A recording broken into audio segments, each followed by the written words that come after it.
There she is, the city beautiful, Chicago, Illinois, where tonight Comcast Sportsnet presents White Sox baseball. It's Jose Abreu, Javi Garcia, Melky Cabrera and the Sox as they get set to butt heads with the 2015 Central Division champion Kansas City Royals. Hi, everybody, and welcome. I'm Ken Harrelson with Steve Sonos. We get set to bring you the finale of this three-game set, and it will be the rubber match. We took the opener 4-2, then last night in 10 innings. 2-run homer by Hosmer, and they won that ball game 5-3. But going for us tonight is a man who's just absolutely dominated Kansas City. There's no rhyme, no reason to why a guy pitches really well against one team and not so well against another. But Johnny Danks seems to have the mystery of Kansas City solved. If you take a look at 21 starts, he's 10-2 with an ERA of 2.5. This year, 3-2 against a very good Royal Ball Club. And for whatever reason, his straight change always stays down against Kansas City, and they cannot find the riddle yet. Also for us, it's going to be three of our up-and-coming young stars. It's really nice to see three guys from our organization come up to the big leagues this year and make an impression. Trace Thompson, first of all, with the bat and the glove, has been magnificent. Here he hits one out of the ballpark, and here, one of the finest catches you'll ever see. Carlos Sanchez has come up, established himself as a second baseman, hitting from both sides of the plate, having a great second half, and defensively, he's been a star at second. Tyler Saladino has also made his mark. He's hit the ball out of the ballpark on occasion, but his fielding has been magnificent, whether he plays third or short. These are three homegrown products that are make a big impression next year and trying to make the ball club. I believe they got a good shot at it. Also tonight, you want to watch out for Jose Abreu because he has a chance to make some history. He needs one RBI to become only the second player in the history of Major League Baseball to hit 30 or more home runs and driving 100 or more runs his first 2 years. So sit back, relax, and strap it down. White Sox baseball coming your way.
to you in part by your Chicago area and Northwest Indiana Lexus dealer, who invites you to test drive a Lexus today.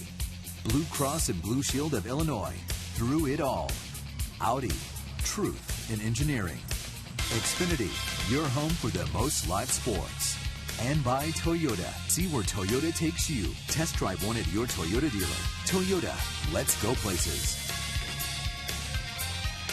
Welcome back to beautiful U.S. Cellular Field with the fireworks going off in the background. And Avisail Garcia basically taking the field by himself as the other guys let him run out there. Johnny Danks running out to the mound, getting ready for his start. And let's take a look at how Ned Yost is going to line up his Royals for their final game at U.S. Cellular Field this year. Cities Escobar back in the number 1 spot. That is Ben Zobrist at second base, hitting second. Eric Hosmer, Kendrys Morales, who's had just a great year. Mike Moustakas, Salvador Perez, Alex Gordon, Johnny Gomes, a late insertion into the lineup, and Paulo Orlando in center field, hitting 9. The defense, and how that lineup behind Johnny Danks, Melky Cabrera in left field, Trace Thompson in center, Avisail Garcia in right. Tyler Saladino at third base with Alexi Ramirez at shortstop, Carlos Sanchez at second, and Jose Abreu at first. Tyler Flowers gets a nod behind the plate, and our Lexus pursuing perfection starting pitcher is Johnny Danks. He's 7-14 this year, ERA a little above 4.5. He's gotten the ball over the plate for the most part. Left-handers hitting just .217 against him, but right-handers have hurt him. The umpires for the game tonight. Chris Conroy is behind the plate. Then it's Ted Barrett, the crew chief, at first. Adam Hamari at second. And Angel Hernandez is at third. So Ned Yost able to keep his lineup as far as a pitching staff intact to head into the playoffs. Now, he'd still love to get home field advantage. And today he knows that Toronto has lost their game. So this, like every other game the rest of the way, and there's only 4 left, is a pretty big game for the Royals. They'd love to get home field advantage, but more important than that, what they'd like to do is make sure they have their pitching staff in order so they get the guys they want to pitch games 1 and 2. There you look at the records. In September, Toronto is good, 18-10. In September, Kansas City is not particularly good, and that's one of the things that you certainly would like to see, your team hot going into the playoffs, and Kansas City's got 4 more games to show that they can turn things around. And so they've thrown the ball around the infield, which means we're ready to play baseball, and that means I'm ready to turn it over to my play-by-play partner, Ken Harrelson. All right, Steve, thank you. And once again, good evening, everyone, and welcome to White Sox baseball right here on Comcast Sportsnet. So happy you could join us for the finale of this 3-game set. As I mentioned, it is the rubber match. Jeff Samardzija got the win in the opener. We won it 4-2. Then we lost it 5-3 in 10 innings last night. So here is Escobar. Alcides 1 for 9 in the series. Royals come in hitting at .268 as a club. That's pretty good. 3.78 team ERA. That's even better. And this is the 19th and final meeting between these two clubs. There's a bunt. That's a good one. You got to stick it in your pocket. But instead he tries to get him, and yeah, I wish he'd have taken your advice, because there wasn't anything you could do with that. Escobar's a terrific bunter. And once you lay down one that good, sometimes you just have to make the concession speech and toss it back to the pitcher. It's going to go E2. It's going to go base hit. And it's going to put Escobar at second base with nobody out.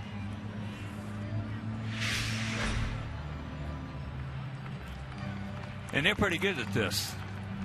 Man at second base, nobody out, getting them over, and then getting them in.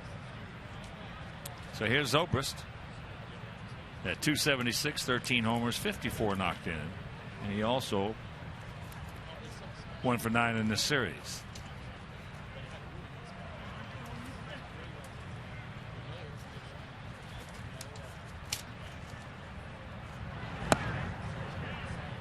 Takes bunt and takes the ball. Zobrist has been a much better hitter from the right side, but he knows that his job is plain and simple. If he's got to bunt it to third. If you have to hit it to the right side.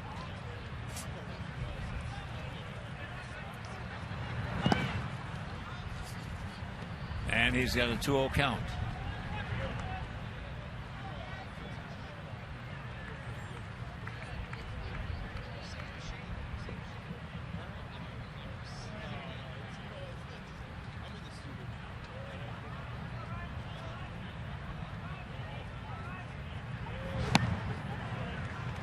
he's got a 3-0 count.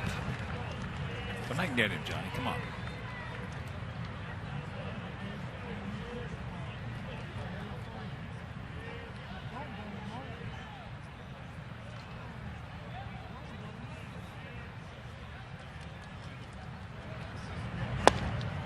There's one.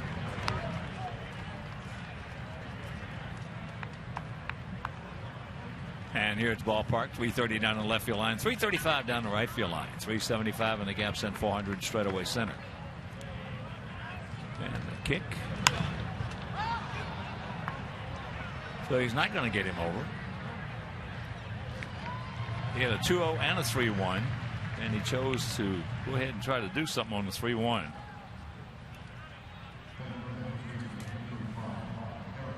You can see 57 degrees.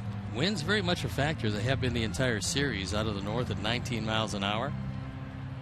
That is a very, very chilly breeze coming off the lake. Well, after watching this game and playing this game for my whole life, I've come to the conclusion, especially when the games are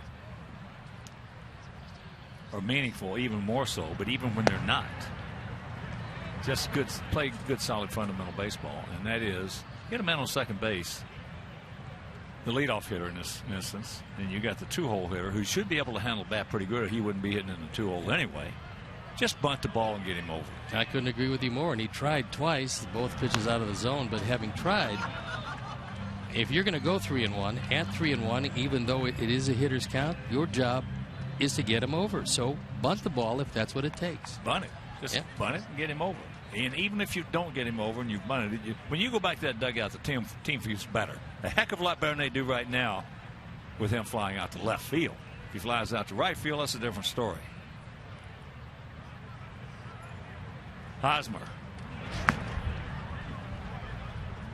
That 18th home run last night at the top of the 10th. Hitting a 301 with 91 RBIs. And you saw with runners in scoring position since the second week in July, hitting 371.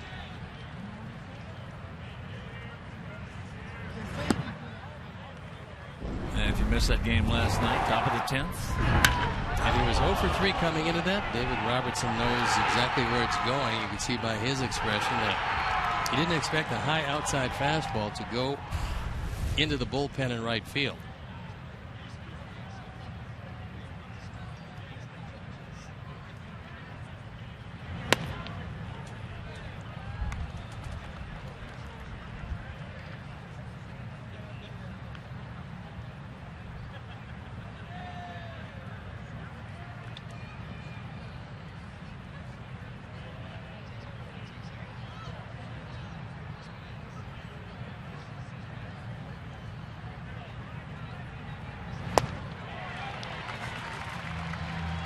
He gone.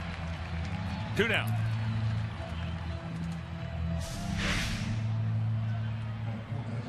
You take a look at that breaking ball low and away on our Menards pitch tracks. It will show you that it had a piece of the plate, and Hosmer was wise to go after it, but he got fooled by the velocity as well as the location. And you see that Nana right there on the back of the mound. That was Johnny wrote that when he went out there, and that's in memory of his grandmother, Marge Benna, who was buried yesterday. She was Renee Dank's mom.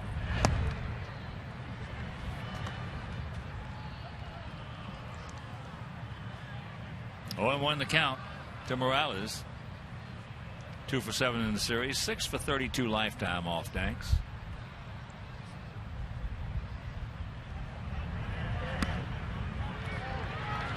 And the count 0-2. Morales was a gamble when they scooped him up as a free agent. He had had a terrible year last year. It was a year where he missed all the spring training, so for him it was a lost year. But he's come back this year. Could very well be the comeback player of the year. Out and around that one, yanks it foul. He's a better hitter from the right side, more power from the left side, but when you put up 22 and 106 with 2 outs and runners in scoring position, you hit 310. I would say that's That's a pretty good candidate for comeback player of the year after hitting in the 2 teens last year. Well, Kansas City was not the only team after him. Oh. There are a lot of people willing to roll the dice with him. The man is just a good hitter. He's just a good RBI man. He's just a good 7th, 8th, and 9th inning man. Nice stop by Tyler, and that ball does get away a bit. Escobar thinking about going, but not as important to get to third with 2 outs as it would have been with 1 out.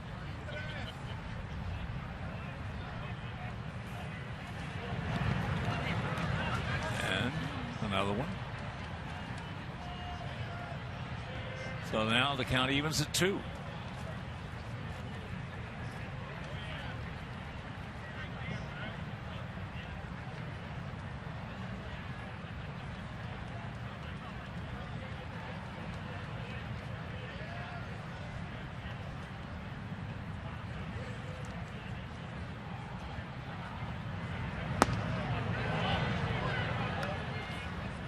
From 0-2 to 3-2.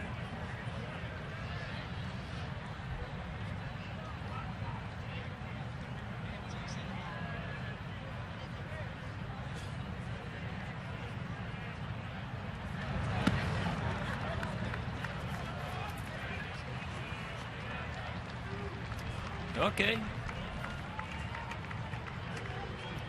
2 on, 2 out. And here's Moustakas.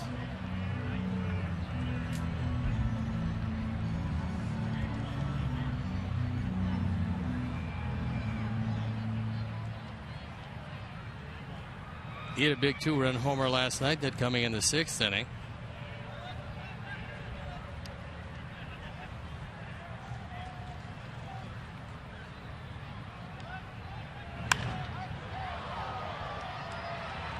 Melky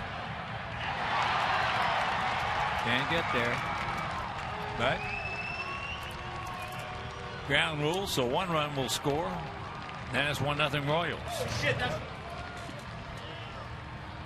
That's the 80th run driven in by Moustakas, and he gets a first ball fastball. It was out away. He takes it that way, and that's one of the reasons why he's having the kind of year he's having, is his ability this year to hit the ball to left field and left center more than he ever has before. 33rd double, that's a big year.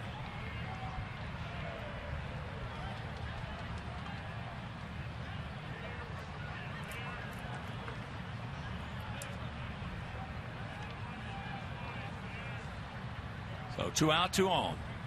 Ducks on the pine for Salvador.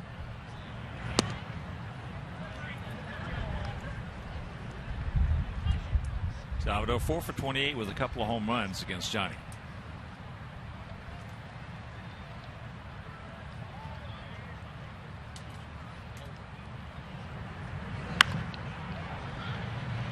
Ate him up right there. They'll take it himself, but they get on the board after a half inning of play. It's the Royals 1 and the good guys coming to bat.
The hitter, Adam Eaton, leading it off. Then it's Jose Abreu, Melky Cabrera, Trace Thompson, Alexei Ramirez, Avisail Garcia, Carlos Sanchez, Tyler Saladino, and Tyler Flowers behind the plate.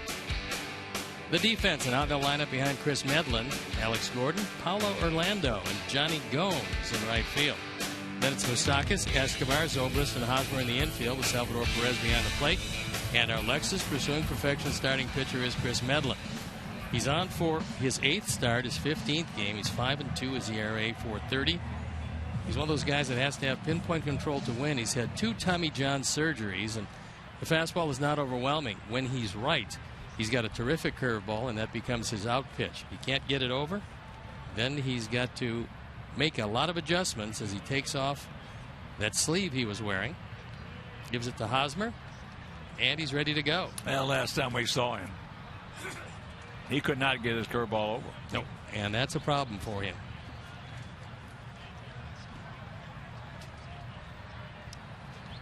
And before we show you our picks to click, you at home select yours, as here is Adam Eaton, the DH tonight.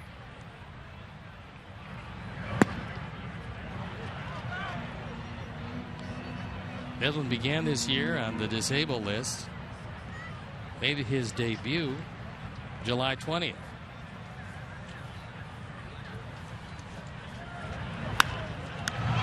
Shot right to Mustasa Hang Wolfham.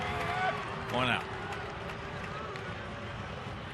Here's our Xfinity high-speed action replay, and it's soon to be a historic home run. Jose Abreu going to center field in the 7th inning last night, leading it off and hitting his 30th home run. He needs one more driven in to join Albert Pujols in a very exclusive club.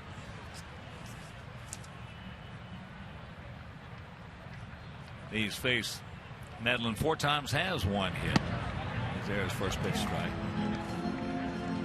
Of course, Adam Eaton with that line shot, he's really been swinging that bat. 14 homers, 54 knocked in, hitting at .284. And if you but and there's a ground ball to Escobar. 2 down. But if you'd have told me that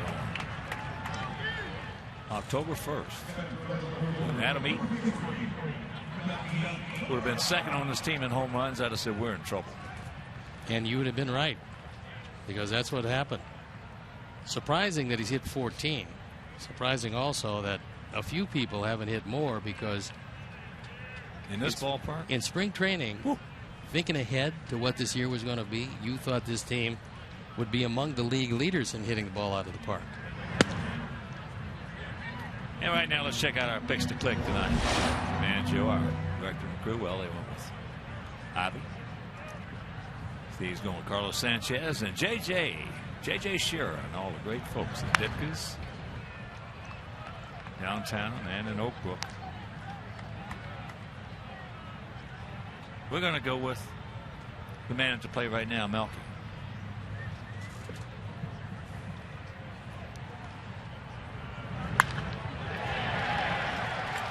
And he just rips that one into right field.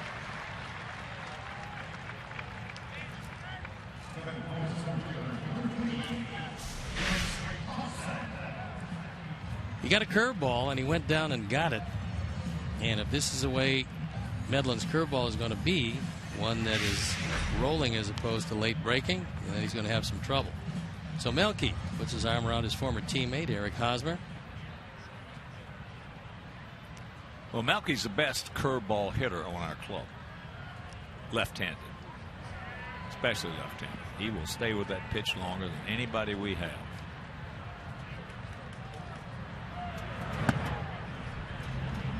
Here's Trace. 3 for 7 in the series, hitting at .303, 5 homers, 15 knocked in. He also has 8 doubles and 2 triples.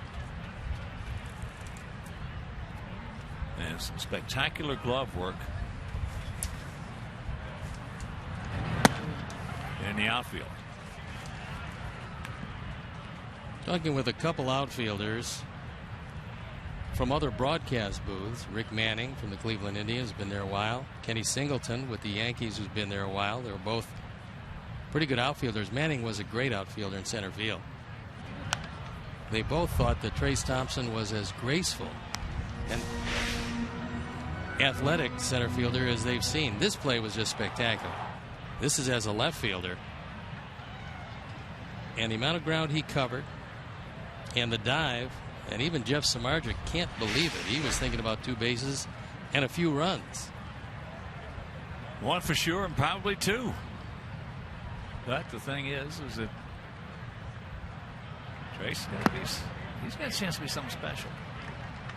Very seldom do you ever talk about a right-handed player being stylish. But he certainly has style.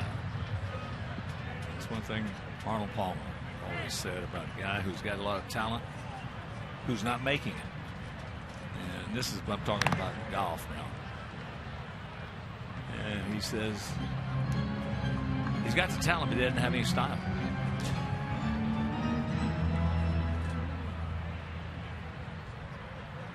Arnold was a firm believer in that. And of course, he had a little bit. He had more than a little. When I was coming up, he was our John Wayne of sports.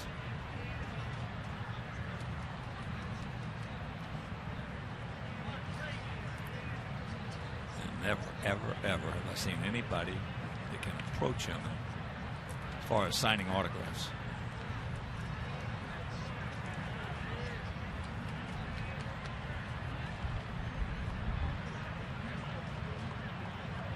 There he goes. And look at this. Now, if he will make the turn. So runners at the corners and 2 out.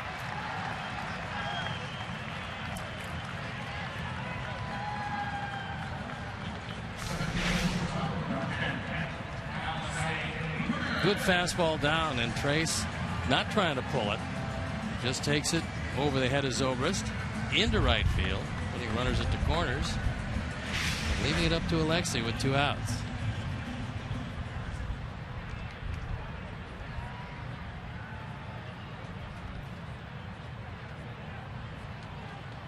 Alexei 3 for 9 in the series, hitting at .250, 10 homers and 61 knocked in.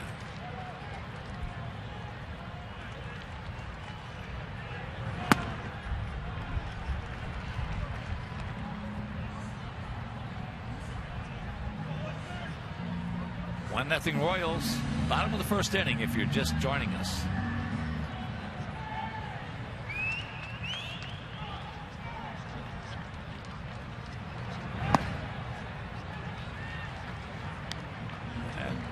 A piece of the plate, but it's a 2-0 count.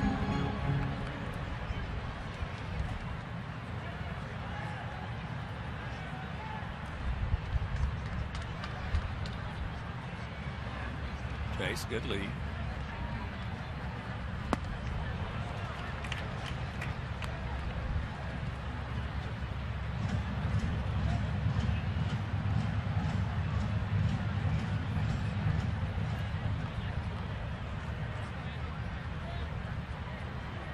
Those are pretty decent numbers this year against the Royals.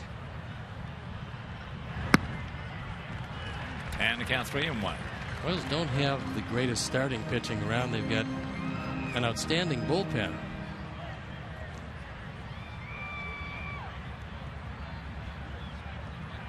The bullpen is not as good as it has been, but it's still very good.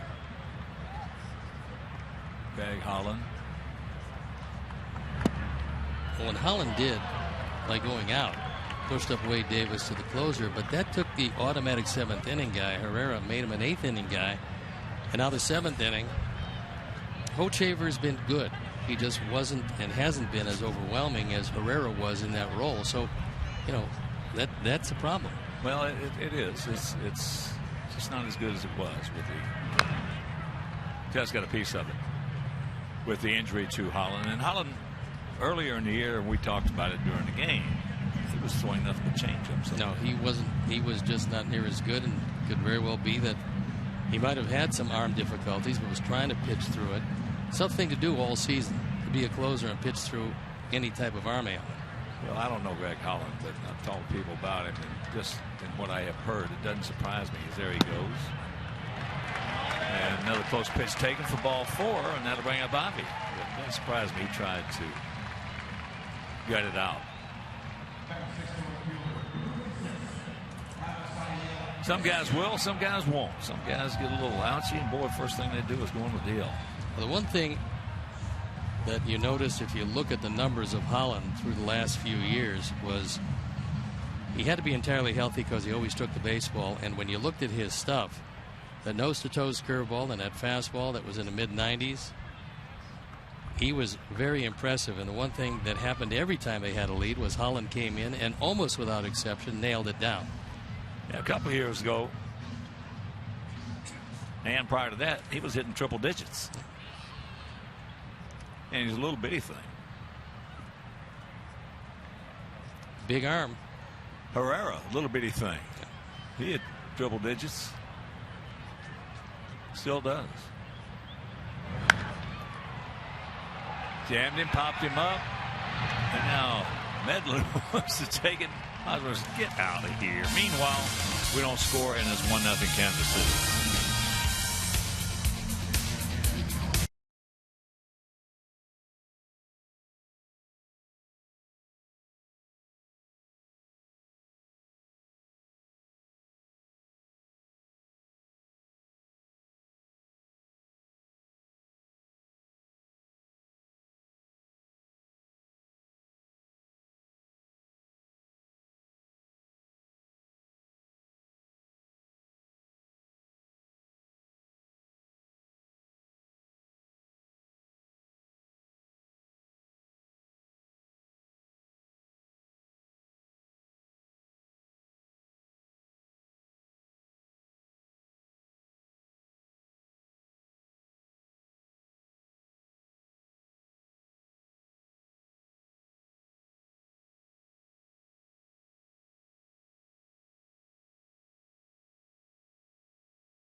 Price tickets, visit whitesox.com/boo.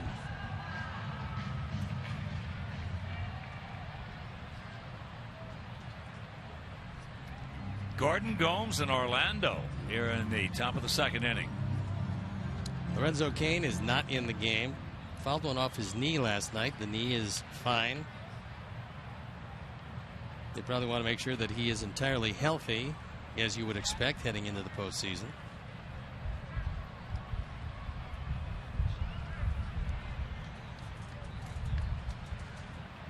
Gordon, 2 for 8 in the series. And of those 2 hits, one of them left the park.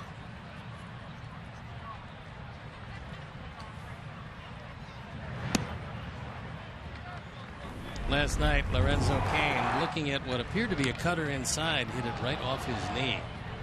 And everybody associated with this ball club breathed a sigh of relief when he was okay, as they lose him for any length of time, and they've got some big problems.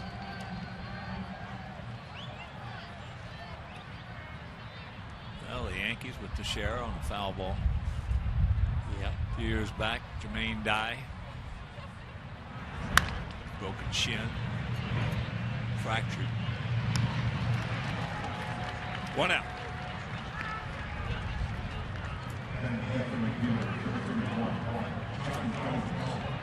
In my time zone, though, the worst you could do that I saw, and the worst angle that you could have, was when you got, if you're a right-handed hitter and you had a left-handed pitcher out there with a good slider, he got it down and in, and you hit the devil out of it right off the top of your foot. That was the worst that you could do in that culture, so to speak. And vice versa, right-handed slider to a left-handed hitter. And even that didn't happen that often. Guys were able to somehow, maybe it was using a heavier or bigger bat, but somehow they were able to stop from consistently fouling off a piece of their anatomy.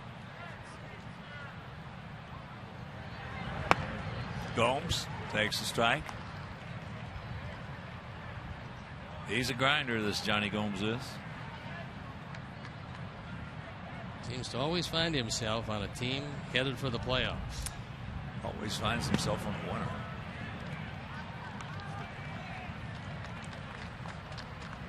And that's one reason general managers go to him.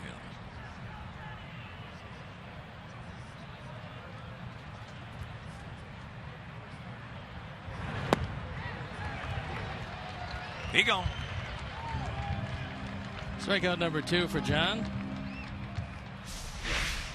He used a curveball. Menard's pitch tracks will show you that it caught the bottom part of the zone. And that Gomes swinging well over the top of it. Here's Paulo Orlando. 246, 7 homers, 27 driven in.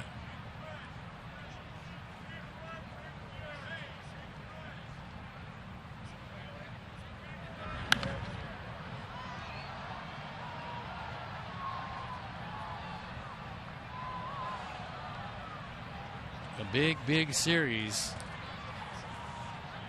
in the American League West. The Angels at the Rangers.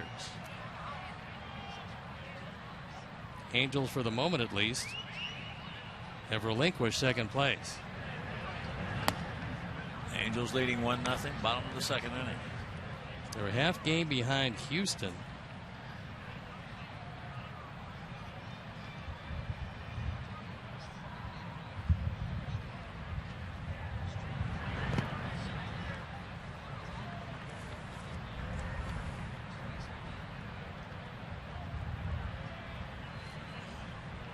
Had some finals, some day games.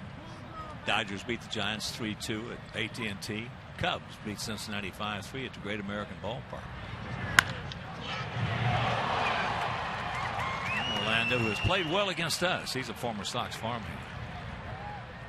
Good speed aboard. He's just 3 for 6 in stolen bases, but this man can run.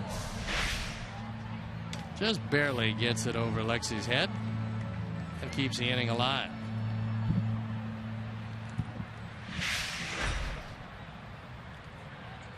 I will bet you that if you took a time,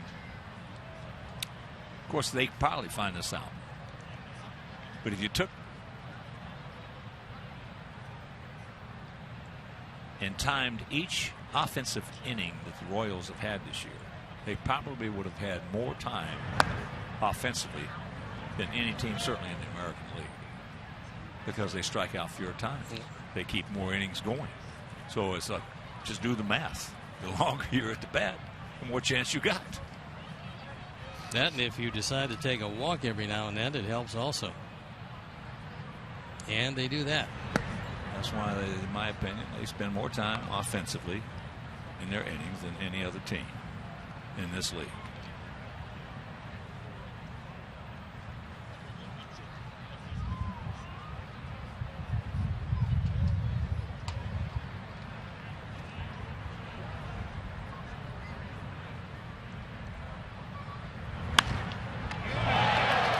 Shot, that's a hang with them for Escobar, but they still lead at 1-0.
break the White Sox single season strikeout record of Big Ed Walsh. You don't want to miss this one. Our series opener with Detroit begins at 6:30 with Sox.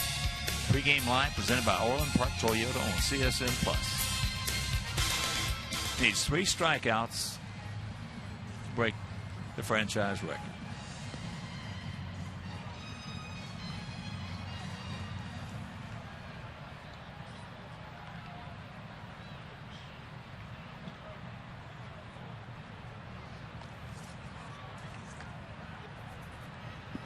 Sanchez, Saladino, and Flowers.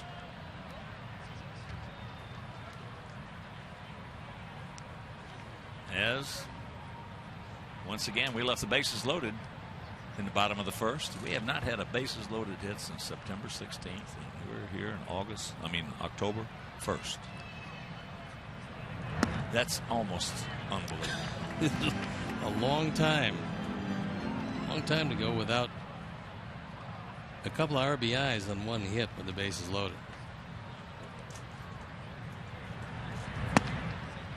We have had 57 one-run games this year. That's tops in the major leagues.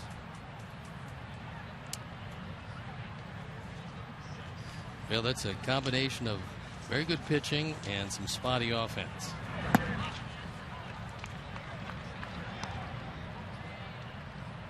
We have had 88 of our games, of our 158 coming into the night that we had played, have been decided by 2 runs or less.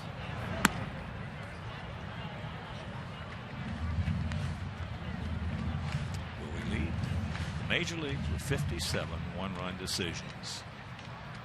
This is really an opportunity to get to Medlin because he's not got a good feel for the strike zone.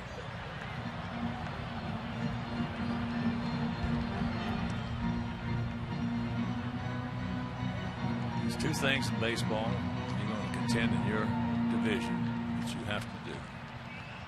You have to play well within your division, and you have to win close ball games. And we did neither. So there's the leadoff walk. Second walk issued by Medlin.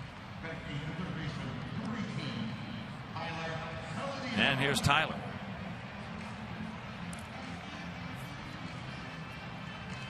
Tyler hitting at .230, 4 homers, 20 knocked in.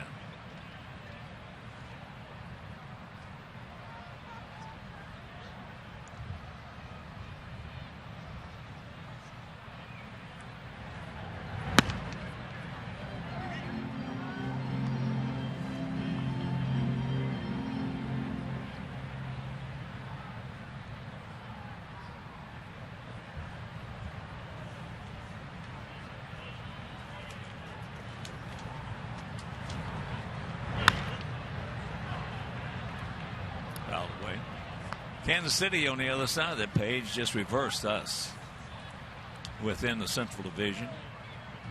They were 42-30,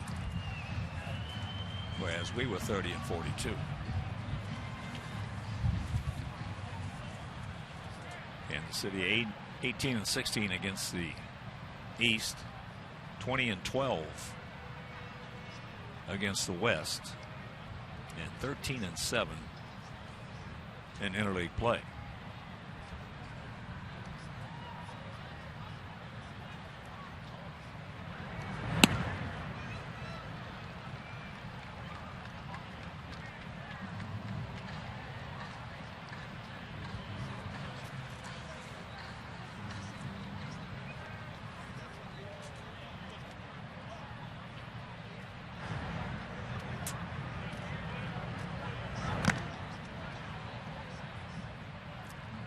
Two balls, 2 strikes. That one got a piece of Perez.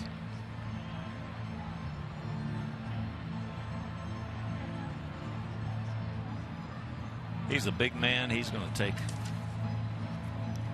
a lot of beatings behind that plate because he occupies so much space.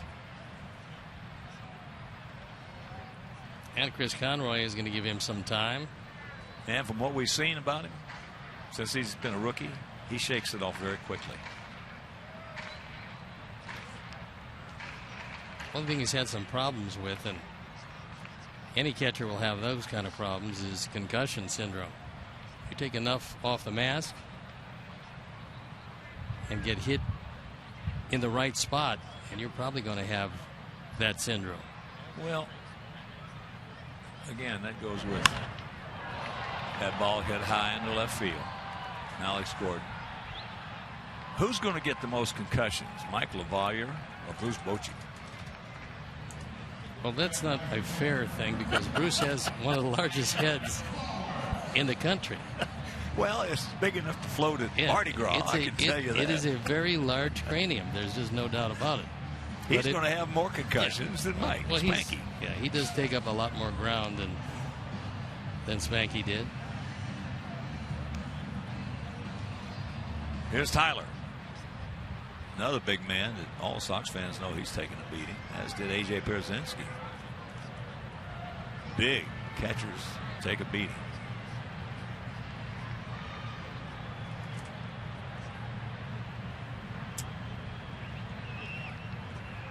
Tyler, 236, 9 homers, 39 knocked in.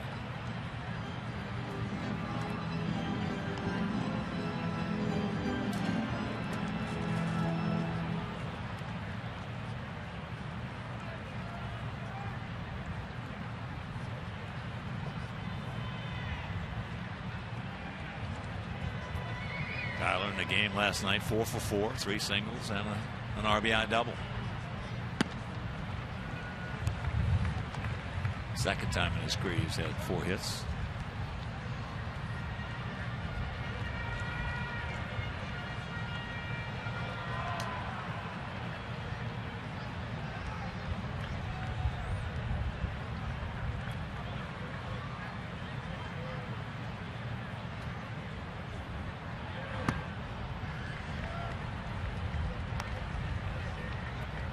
Two and one. With Medlin getting just 4 outs. This will be the 36th pitch.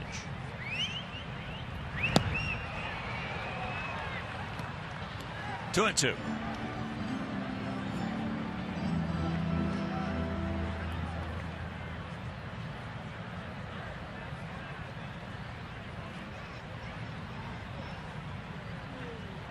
That last pitch was a pitch that Medlin has to establish. If he can get that one near the plate, and he's going to throw another one at Tyler, he'll be tough. That was a good pitch to hit right there. There was an example of the pitch before being the perfect pitch, and this one being the hanging pitch that on many swings would have left the ballpark.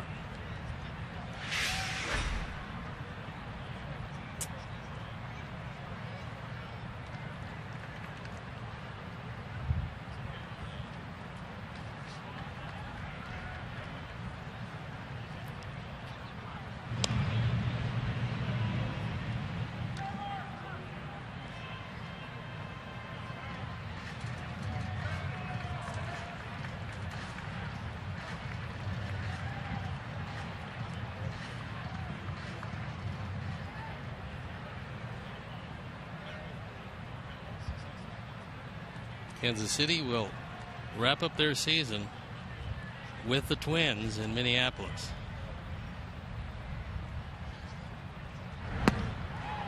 Got him. 2 down.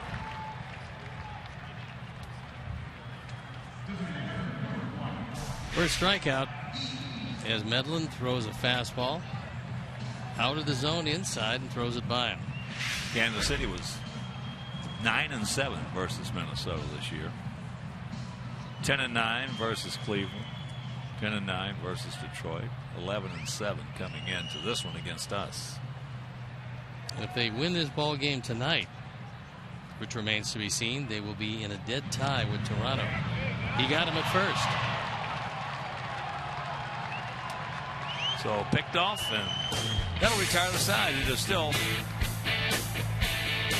1-0. Are they going to review it? Robbins says, wait a minute, guys. I would say this. If Carlos asked him for a review, I would review it.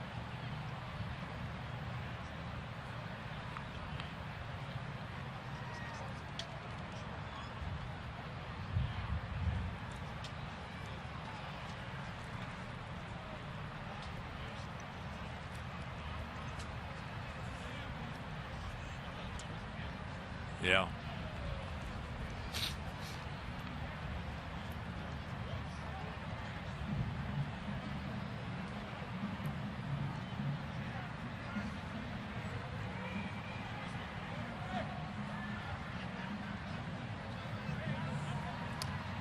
There is indeed going to be a review, as they have just put the mics on.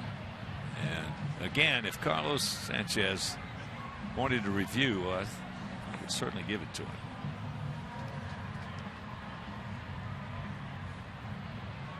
He looked like he was tagged on the back, but the hand was on the bag.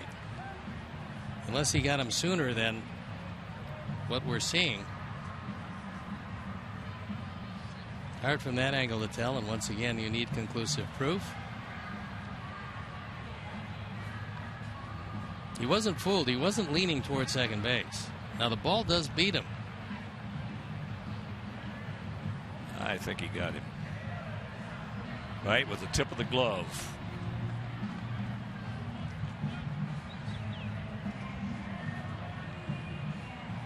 Again, I'm not sure if you can see conclusive proof, but if the tip of the glove, right here is the one you can see. Watch his shirt. Watch his tip of his glove, and watch Carlos' shirt.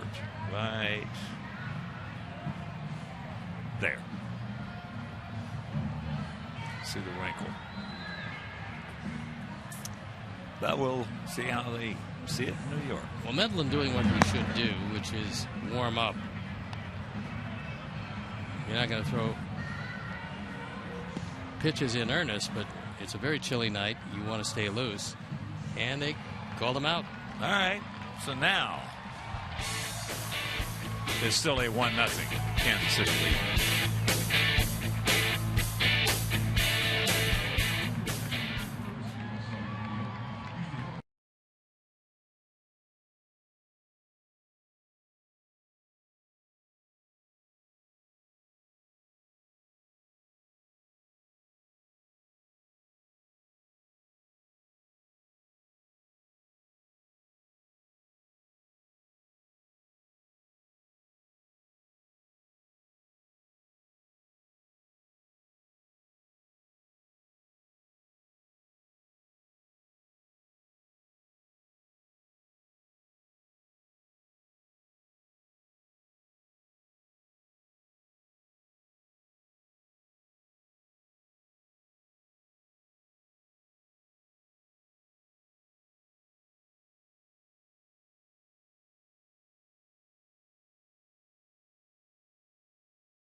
Top of the third inning in the 1-0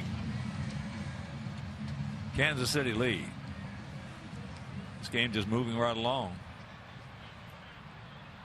It would appear, at least for the moment, that Chris Medlin is in no hurry to get to Minneapolis. Here's Zobrist.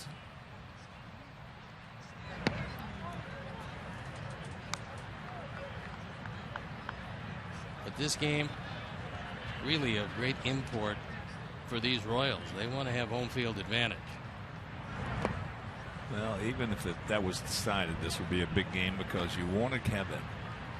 One thing that they had, the intangible this year, and that was that TWTW, the will to win. You don't, and you want to be going to those. It's not who you play; it's when you play them. You lose 4 in a row going into the playoffs. That's not good. Especially after they had a very tough September. So you certainly want to finish with a flourish if you can possibly do it. Well, to me, that's the biggest thing they got going is the will to win. They caught it last year, and they have maintained it this season. And once you get that, you're in good shape because If you tee up their ball club talent-wise against ours, as there is a bare-handed he does. 1 out. Well, that's a terrific play by Carlos. Realizing that it probably would take too much time to catch it in the glove and then transfer it. This ball hit off the plate. Bare hand throwing the same motion. Boy, he's got some skills at second. He knows how to play. He's got a good feel for it. But if you evaluate their club against ours, there is absolutely no chance. Watch out, that's fair ball. Bounced over Abreu. So Hosmer now on his way to third base. And he's going to get there.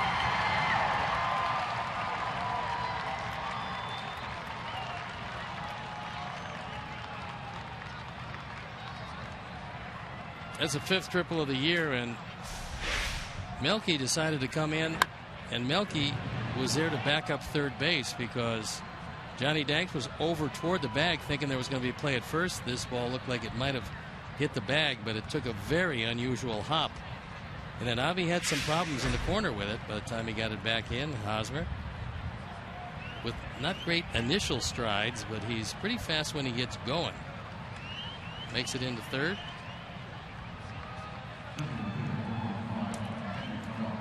He's one of those guys that's good from first to third. But if you evaluate their club against ours, our starting pitching is way better than theirs. Their bullpen starting off the year was, I think, a bit better than ours because they had been there and done it. And the offense, if you looked at our club, you'd say, hey, the White Sox have a better offense. Meanwhile, we're 18 games behind these guys. Well, they're second in the league in offense. And they also, for whatever reason, it's surprising. I didn't think they'd hit as many home runs as they've hit. Not that they've hit an abundance of them, but more than I thought. Well, they got more than we do by 2, and that's the thing. I thought our club, we'd be up there around that 170, 180 home run range. I didn't think we'd get to 200. No, but I just knew that we couldn't play defense with them in any semblance of way, shape, or form. Oh, in our outfield we do. They're great in left and center. We got Melky out there. The 3 of our guys combined against their 3 guys, I think, are at least even, maybe just a shade better. They're way better. Perez is one of the best catchers in the game. They're better at first base. Nobody's got, maybe Teixeira in New York. And they certainly were better at third base. But not 18 games difference in the talent.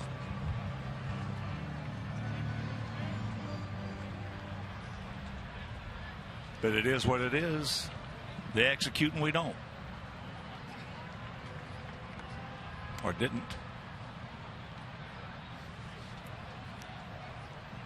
Moustakas.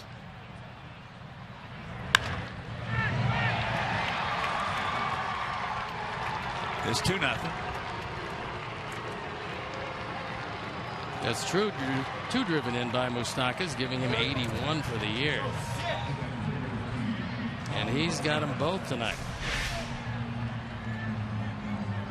This is a fastball, and it is right down the center of the plate. And Moustakas, who's swinging the bat pretty well right now, he's not missing many of these days.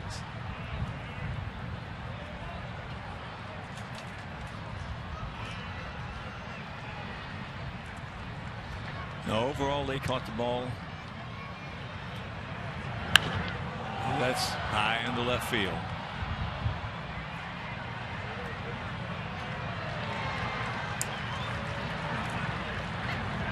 In that infield, they caught the ball a lot better than we did.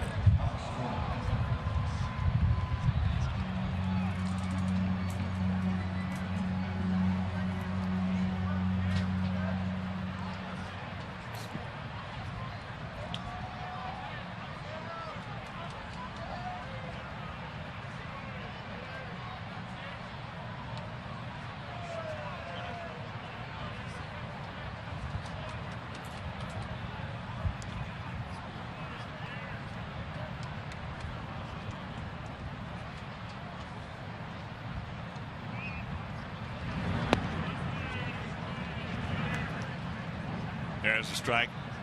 Alex grounded out to Sanchez.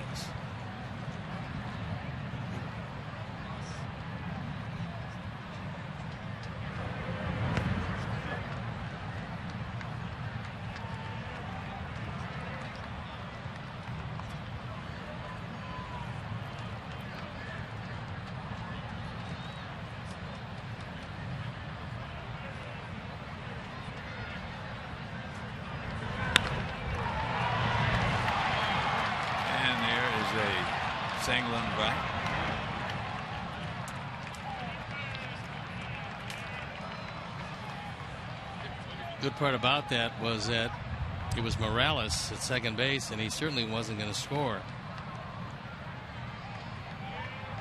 So now Don Cooper takes a long, slow walk to the mound. The White Sox and New Amsterdam Vodka both know what it's like to taste greatness. And for New Amsterdam Vodka, that taste is award-winning smoothness. So whether you're with your friends at a game or watching on TV, lift a glass to your new team, Chicago. New Amsterdam is your town. New Amsterdam is the official vodka of the Chicago White Sox. Well, they have 28 outfield assists. We have 36. And we stop, especially with Ivy out there in right field, we stop a lot more guys than they did, going from first to third throughout the course of the season. So our outfield play that's a wash at worst. But in the infield, it was not.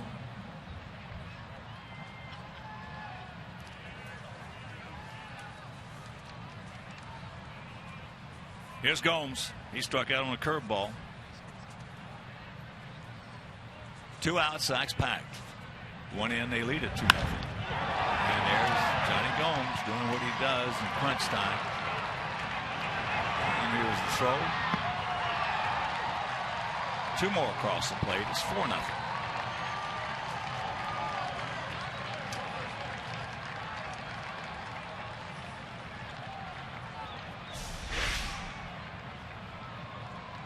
It's a single, 2 driven in.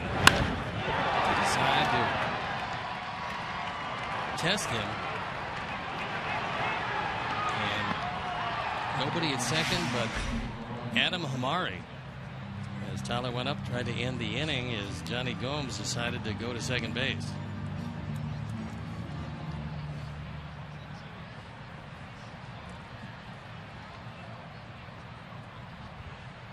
So here's Paulo Orlando. He singled into left field.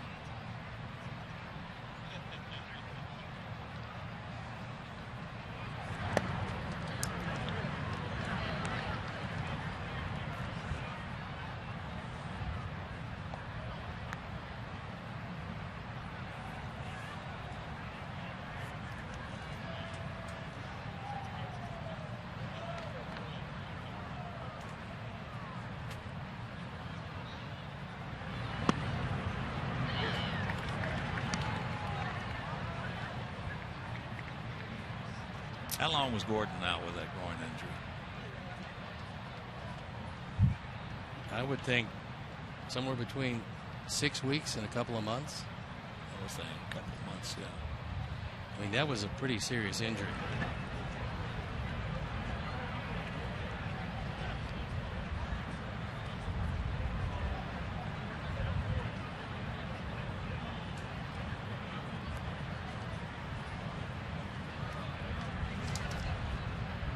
Another comparison in the club, bases loaded.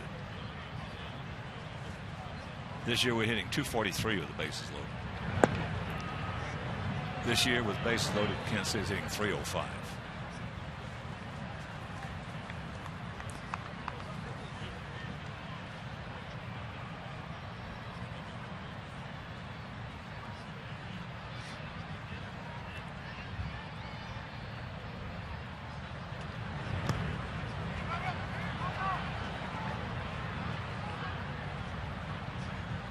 Watching Gordon run, he's running. He's back. He's pretty spiffy out there. Well, I don't believe they would have brought him back any sooner than he was exactly 100%, knowing what he means to the team and knowing they were going to win it. I agree. 100%. Going into the playoffs, they were going to make that sure. That would have been a huge mistake. Because if he hurt that again, he was lost for the year. Yeah, that would have been a terrible mistake to make. Especially when you got that big lead. There's a hang wolfing right there for Orlando. But they come up with a crooked number and they lead it 4-0.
Do there you're looking at Rich Olin.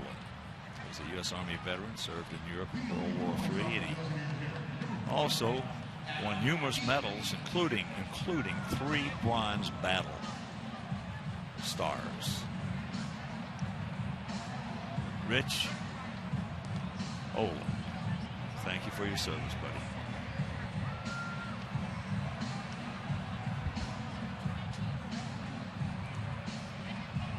Adam Eaton was at the plate, and they picked off Carlos Sanchez. Adams 0 for 1. He hit a bullet right to Moustakas leading off the bottom of the first inning.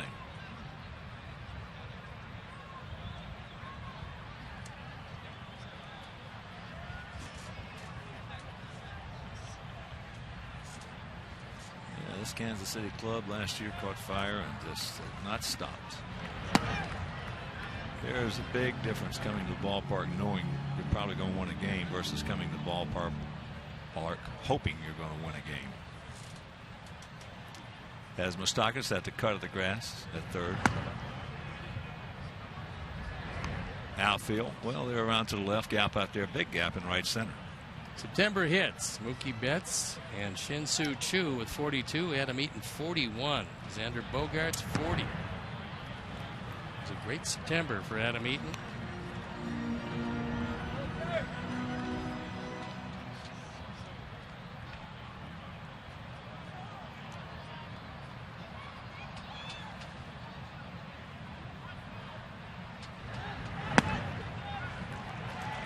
And that's a good way to start it.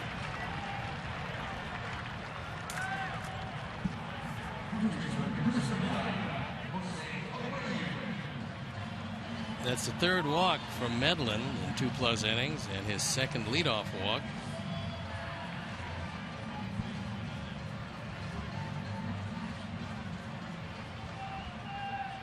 Nice time for Jose to pick up number 100.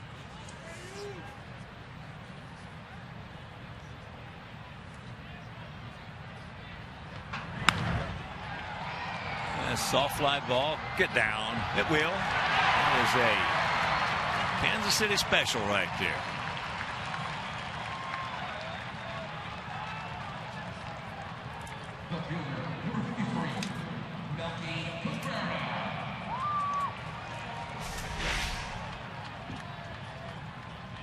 Johnny Gomes does not get a good jump on this one, and the wind knocks it down. Originally, Alex Rios was in the starting lineup. Then we had a revised lineup, and Gomes was inserted in it just in time to pick up a couple of runs batted in.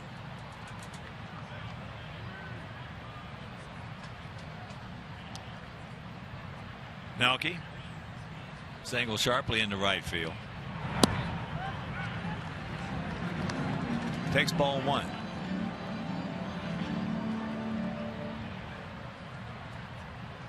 Top of the 8th inning in Cleveland. 2-1 Indians over Minnesota. Indians trying to get back to 500. They're at 78 and 79 coming in. And continue that streak for Terry Francona. And making it 11 consecutive years with 500 or better.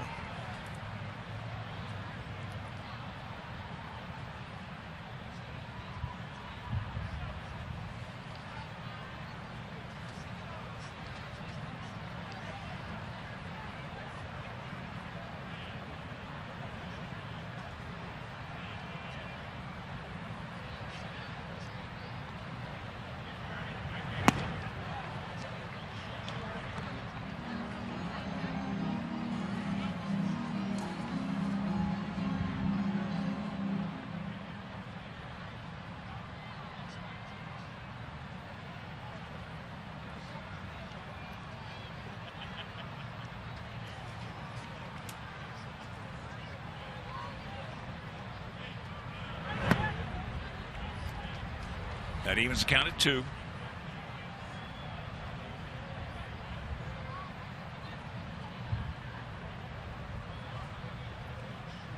Washington leading Atlanta 1-0. It's the bottom of the 7th down in Atlanta. And Matt Williams, National League Manager of the Year last season, and rumored to be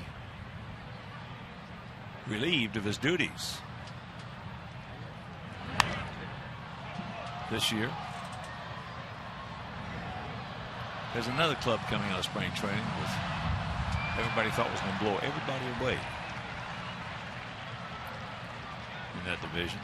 They had a lot of injuries and a lot of guys who did not perform as they thought they would.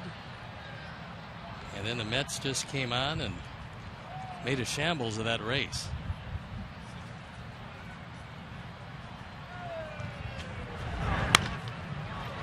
Through. No, it took a nice bounce for him.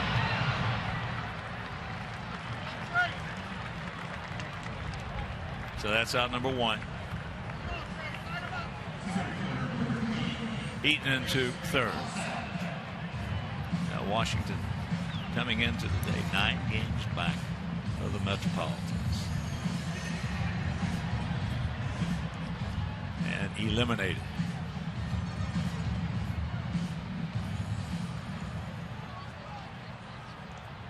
Hard to think of what Washington would have done if they didn't have Bryce Harper having the season he's having. Well, there's a good chance that they would be right down there with Atlanta and Philadelphia battling for the bottom.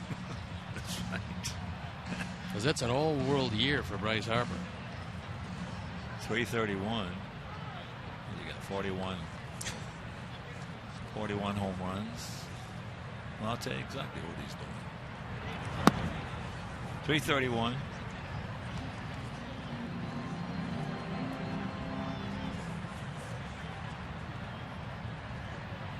Yeah. 41 homers, 96 RBIs. 117 runs scored. Yeah.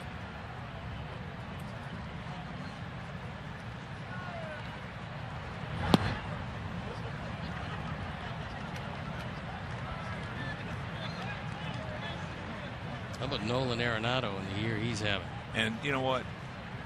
If he's playing anywhere but Denver, anywhere, he's probably going to be celebrated as one of the, certainly one of the players of the year, period. 41 homers, 127 driven in. And you put that glove at third base with it. Leading the league in total bases. What a year for Arenado. So here's Trace. He's singled.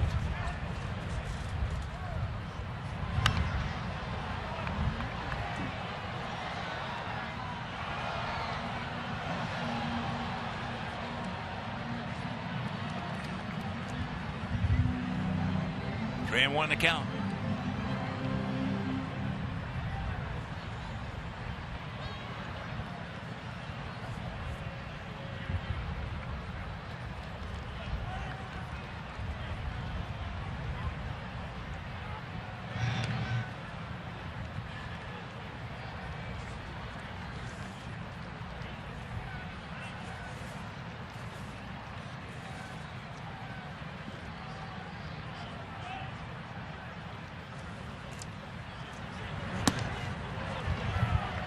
It's full.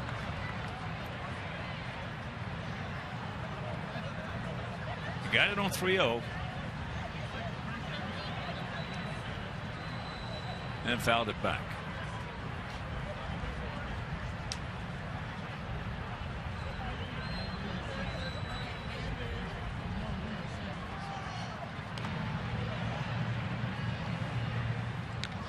Quick feet.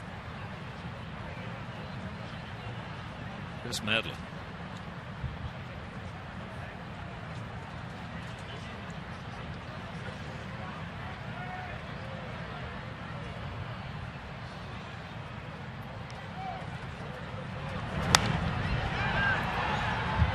That's in the short right field. They can't get there. So Adam will score. Another Kansas City special off the bat of Trace. Zobrist went out, and as soon as he turned to his right, he had turned the wrong way. Once again, this wind wreaking havoc. He turns left to start with, then turns right, and by the time he goes back to his left, he's got no chance. So it's a run batted in. The 16th for Thompson, his second hit of the night. And the leadoff walk comes around to cross home plate.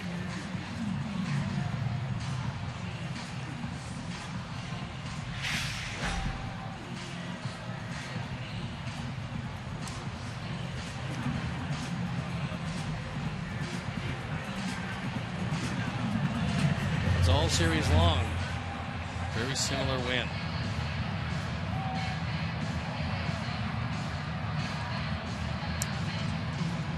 Another third baseman having a big year, Manny Machado.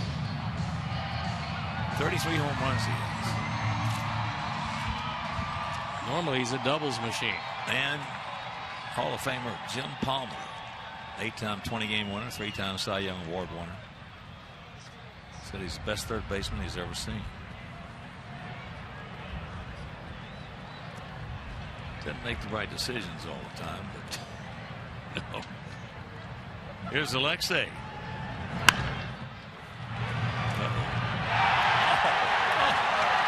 don't see that very often. Another run's going to score in his 4-2 game with Trace on third.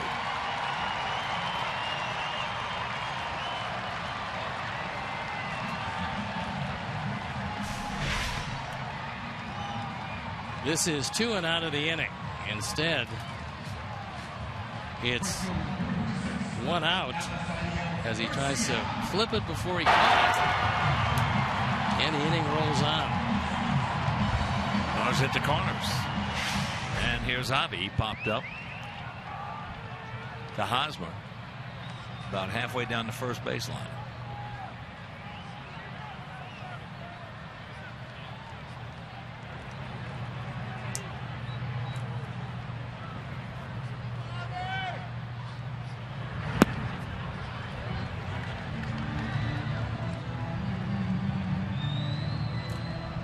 That's the 13th error for Alcides.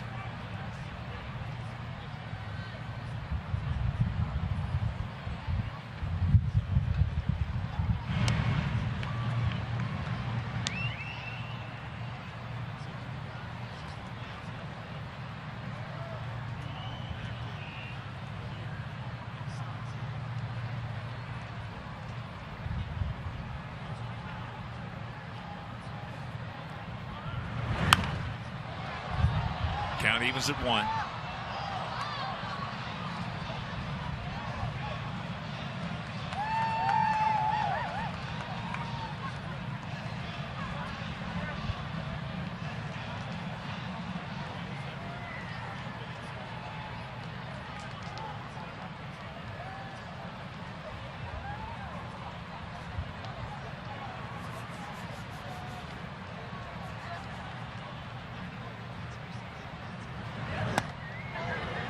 Oops. Slips. And the count 2-1.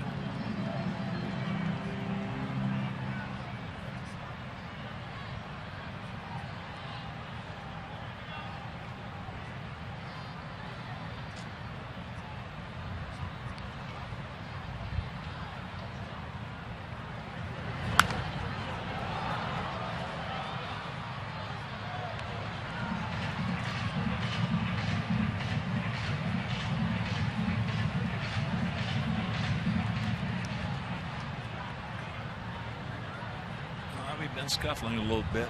He's had some good pitches to hit, and most of the time lately been fouling him off right side.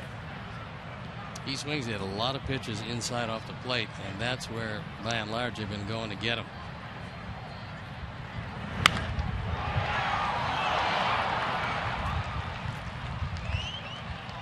So that's out number 2.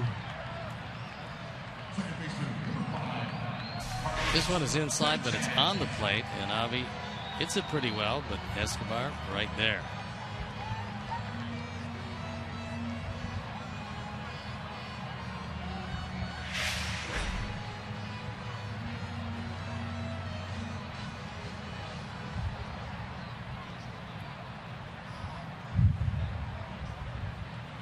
Here's Carlos. He walked lead off last inning.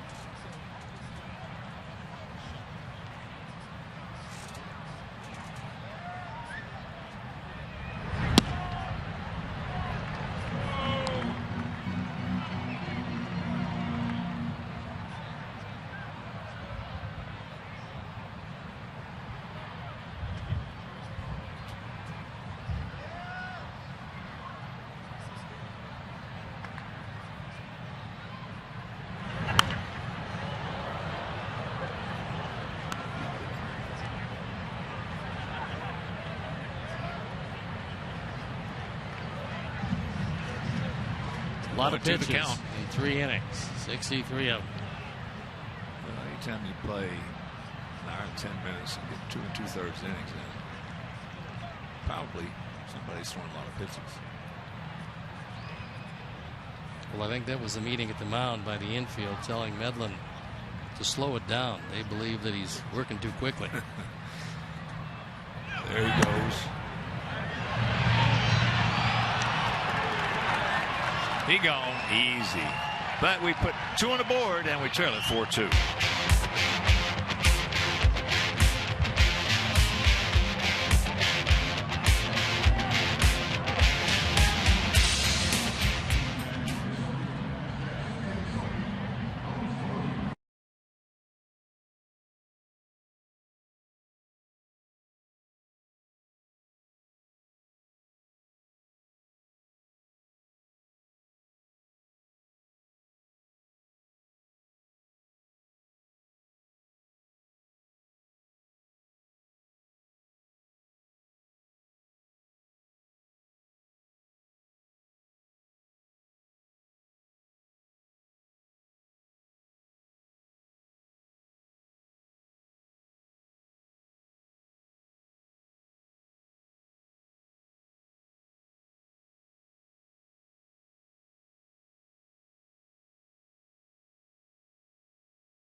Just might see yourself in an upcoming broadcast brought to you by T-Mobile.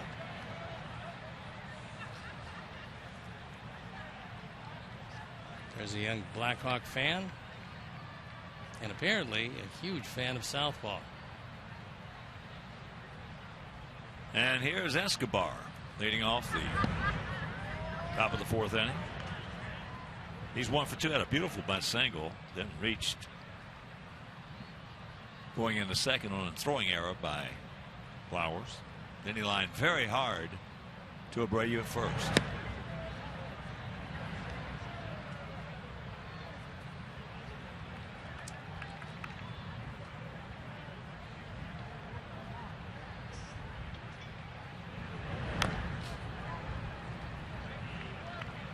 Four, 7-1 for them. 2, 4-1 for us.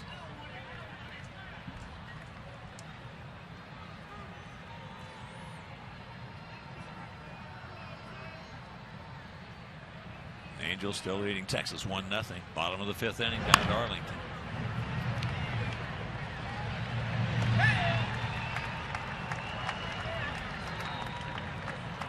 One out.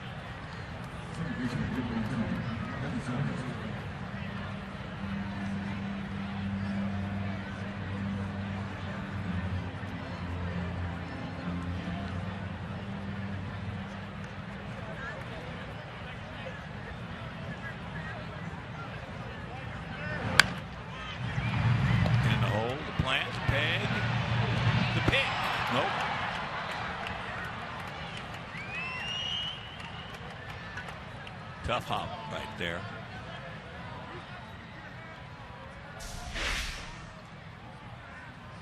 And this goes as a base hit. As it should.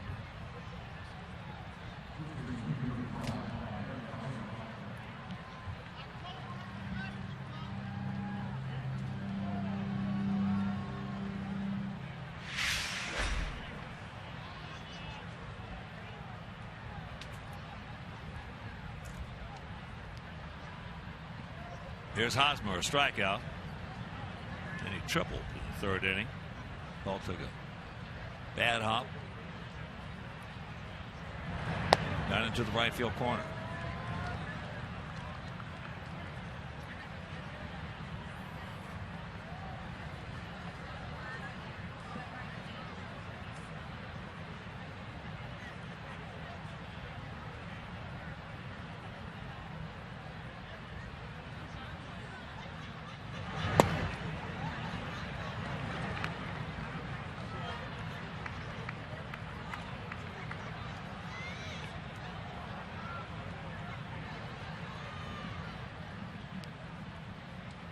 '68th pitch coming up.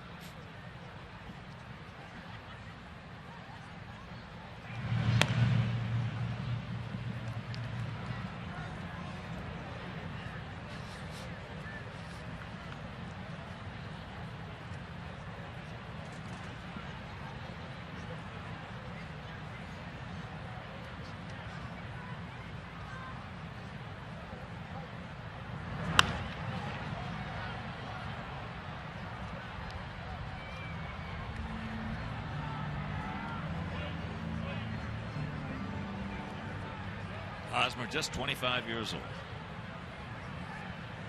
Hosmer, a former Royal #1 draft pick, as is Mike Moustakas, as was Alex Gordon.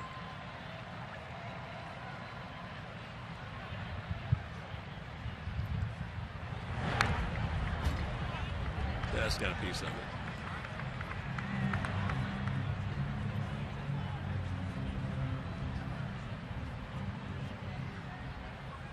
Take a look at the uniforms and get an idea how that wind is blowing.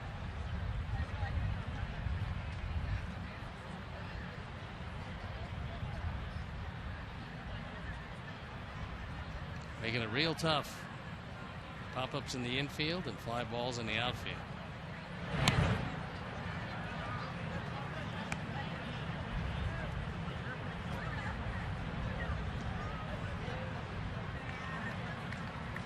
A lot of pitches so far for John. This is really the best the Royals have looked against him in some time.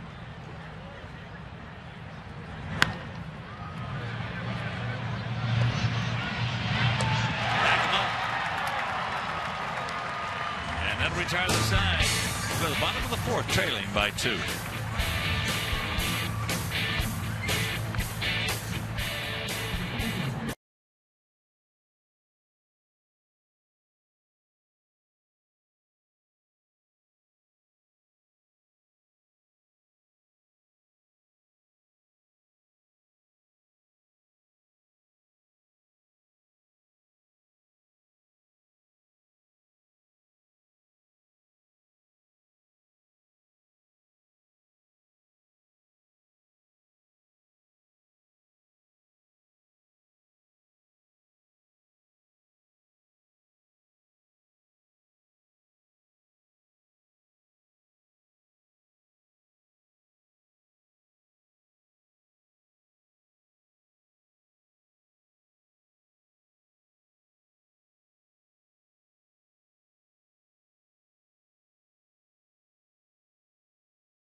to Chicago as our Hawks battle of Dallas Stars. Catch all the action Saturday night at 7:30 on CSN Plus.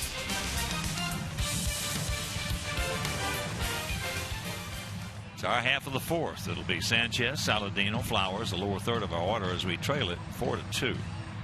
4 runs, 8 hits, 1 error for them. 2 runs, 4 hits, 1 error for us. And that's the rubber match of this 3-game set. That's the kind of night it is. A very chilly one at the old ballpark. The only one who's warm? Probably Southpaw. That furry fellow.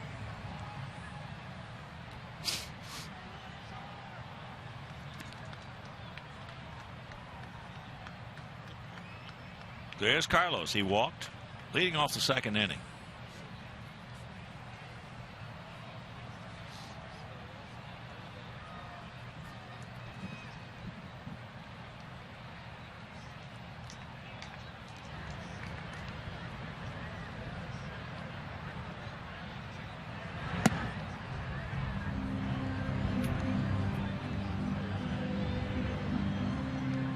Last 2 innings, including Carlos's last at bat, he walked the leadoff man.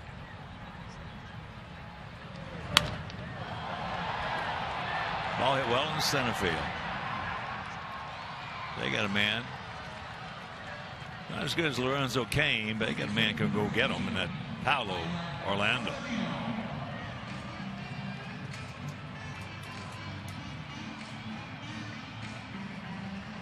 There is Saladino. Went out to left field.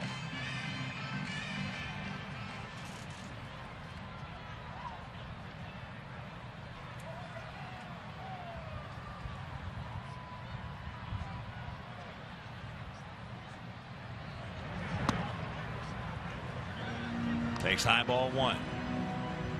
Medlin still can't spot that breaking ball. Not an easy night for a curveball pitcher.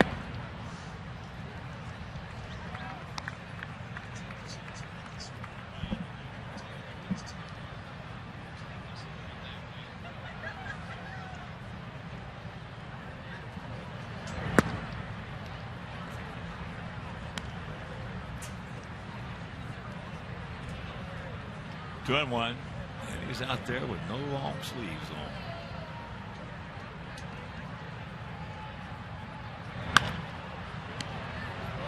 Sox can pick it. Hey, Sox fans, all season long you score with Papa John's Pizza. The day after the Sox score 5 or more runs, you get 50% off your entire online order at papajohns.com with the promo code SOX5. That's all participating Papa John's locations. Better ingredients, better pizza. Papa John's.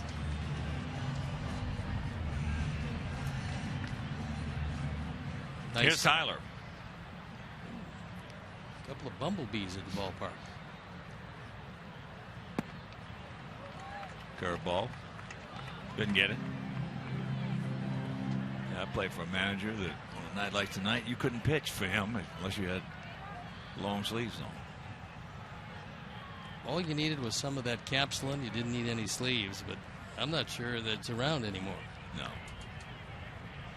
That capsulin. I was always amazed with sudden Sam McDowell before he pitched on a cold night, just watching him just go through a couple of tubes of it. All up and down his arm, all up his shoulder, and then have the trainer put it on the back of his shoulder.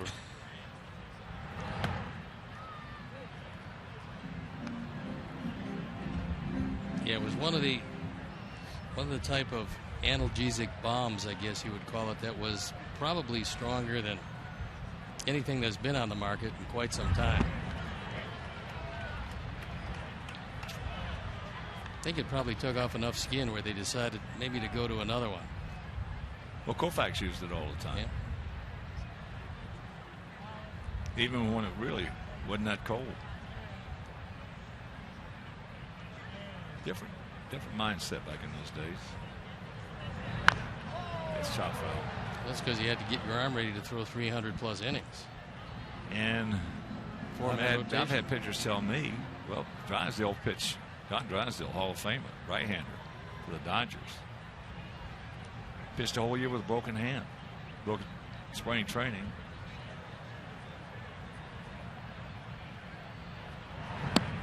That's off the plate. Frank Larry, Yankee killer, was a former right-hander with the Troy Tigers, told me the last 40 starts he had, every time he threw a pitch, it killed him. Pain.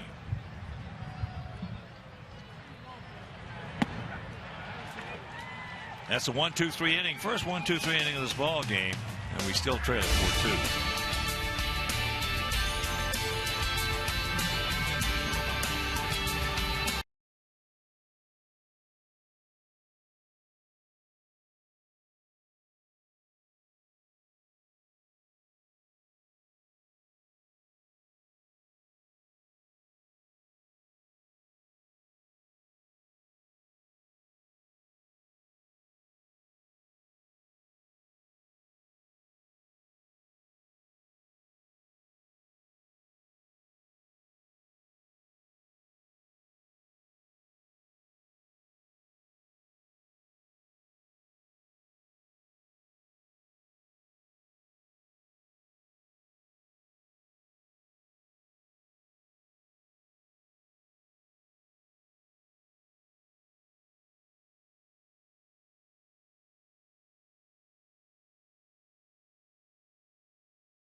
Field at U.S. Cellular Field. It's accessible from the 100, 300, and 500 levels. Young Sox fans can learn baseball fundamentals from Chicago White Sox Training Academy coaches. Space features batting and pitching cages, base running areas, and more skill instruction. It's all from Xfinity, your home for the most live sports.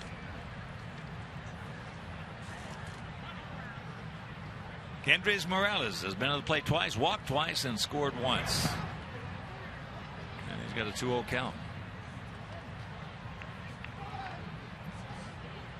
We're already in the 5th inning, and they lead it 4-2.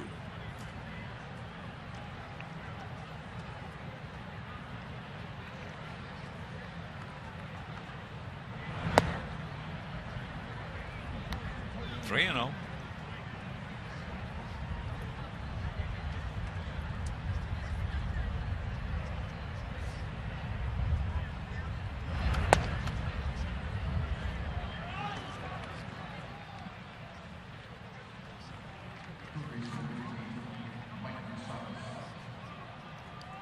So Thanks has walked 3, all of them, to Morales. And here's Moustakas. A double, an RBI, a single, another RBI, and he also scored.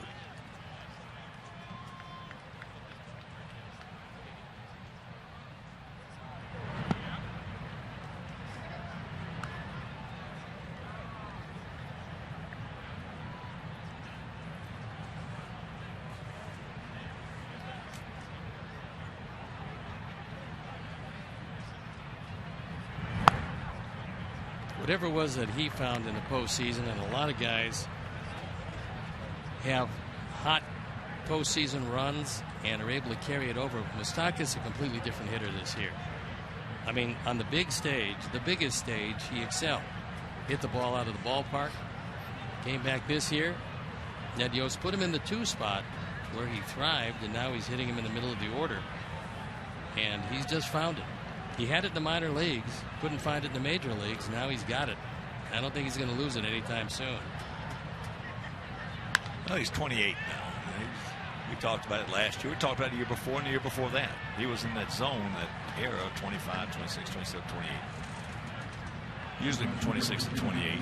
Guys with talent, which he has plenty of that. either find it or they don't, and it looks like he's found it. He's figured it out. I used to talk to you in each of the past few years about the fact that they always came to Dayton Moore and they wanted Mike Moustakas in a deal. And you always said that they would have to be crazy to trade Mike Moustakas, because if he does find it, he's going to be something. Well, he's not even, he's figured it out, but he hasn't figured it out yet as good as he's going to, because that success just grows on success once you get there. Yeah, his prime years are coming up. He is a very valuable commodity, a left-hand hitting third baseman who can field. And hit the ball out of the ballpark. Yeah.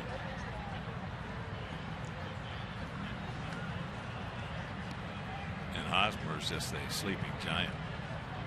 He's, if I went wherever, came back after the 16th season, and you said, hey, Hosmer hit 44 home runs this year, it would not surprise me one bit. Well, if he gets to 44 playing in that ballpark, and it's a very windy year in Kansas City, that's not an easy place to hit home runs. No, it is not. It's not at all. And he's not playing on a home run hitting ball club, so that's another thing that will keep him from getting it. If you go to Toronto, if Hosmer goes to Toronto and played on that ball club, he might come close to hitting 40 home runs. Now, Justin Smoke has got, I think, 17 or 18, which, you know, he's never had before, right, because he's in that contagion. Well, that's exactly what Hosmer has. He's got 18 this year.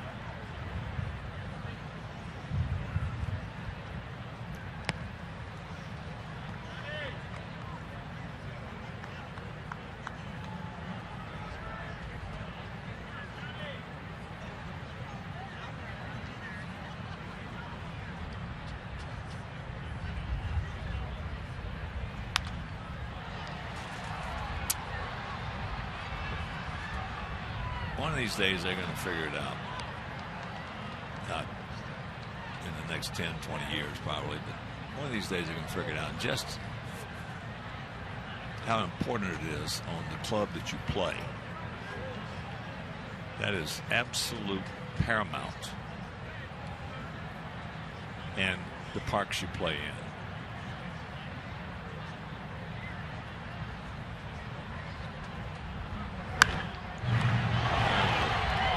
Bullet down into the corner.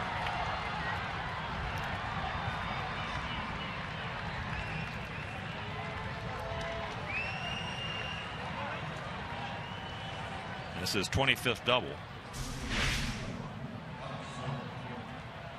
He crushes this ball just over the glove of Saladino. Morales, who doesn't have much speed, had to hold up anyway, and so he gets to third base. And Johnny Danks in a jam, and once again, Kansas City swing the bat against John better than they've swung it in quite some time. Gordon is 1 for 2.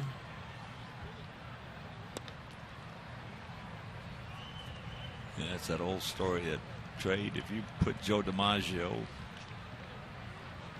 in Detroit or Fenway Park, he might have averaged 50 or 60 a year. Put Ted Williams in Detroit, what he said he'd rather hit in Detroit than Yankee Stadium. Put him in, he said he might have averaged 75 a year. And when he says it, you got to believe it, because that was Ted Williams. Morales wants something from the dugout. And apparently he wanted to train her because he's coming out and wants a word with him. Something in his eye? No.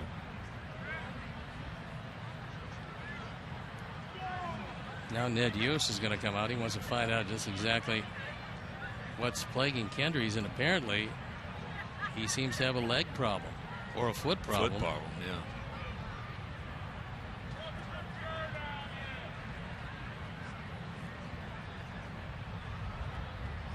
Something you don't want to see with 3.5 games left in the regular season before the playoffs is your cleanup hitter, who's driven in 106, go walking off with a problem. Let's take another look at here. First to third. Right there, I think when he stopped, he came up gimpy because he's not going into third base particularly well, and he's going to be taken off immediately. So I think it was that sudden stop, thinking that the ball was going to be caught. Probably, yeah. And Chesler Cuthbert, the preeminent Chesler in the major leagues.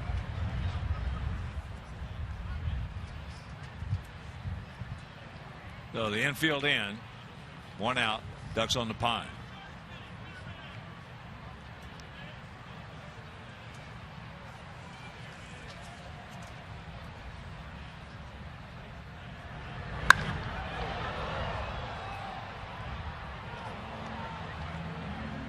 Hard hit.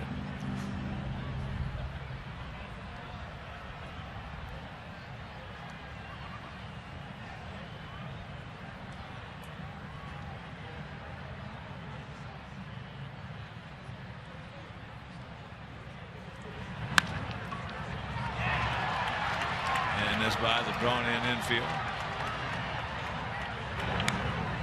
Scores 1 and it's 5-2. An example of the tremendous advantage that any hitter has when the infield is forced to play in. At number 47, but if Carlos is back, he's got this easily. But moving in with no angle at all, that ball got by him.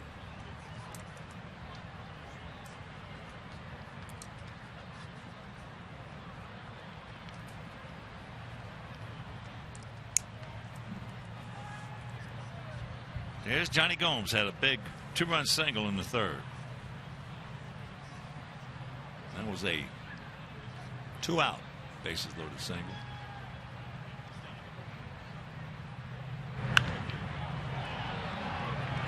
And that's going to get another one home.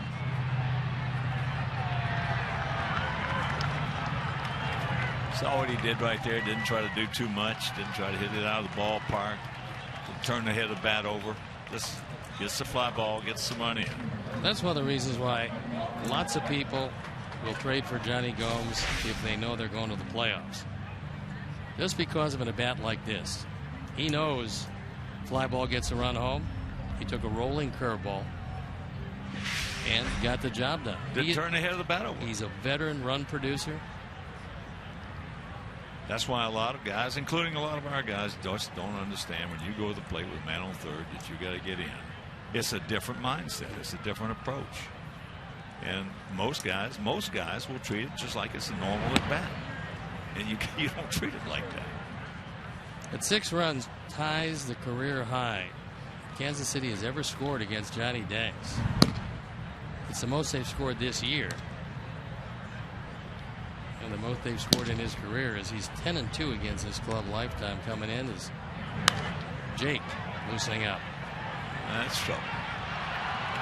Another one of those. They got it. Big turn. So he is nailed at first base, but they pick up a pair halfway home, leading 6-2.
you're doing the things you love.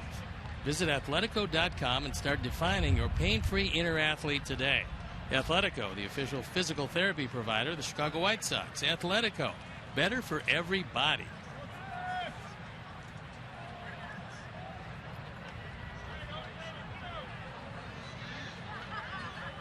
Top of the order, Eaton, Abreu, and Cabrera. First pitch strike on the inside corner.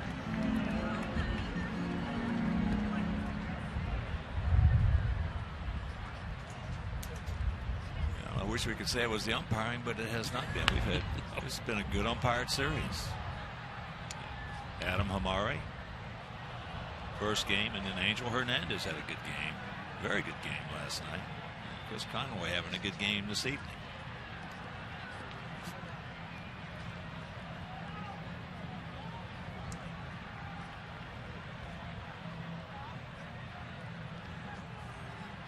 Adams line very hard to Moustakas, just a linea.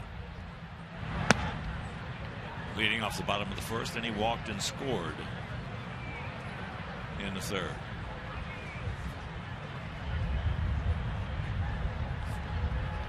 And Minnesota has beaten Cleveland 4-2.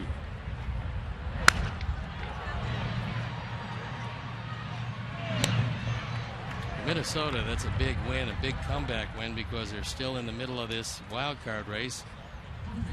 They came into tonight a game and a half back. And right now, just one game back of the Angels. And they still believe that they've got a shot, and they do. Got to have a lot of things go right for them, but they're still alive.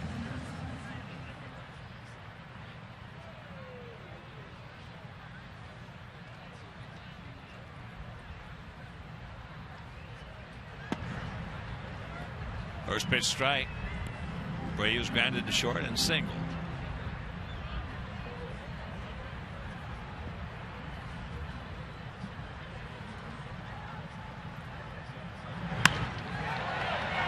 The ball into left center field.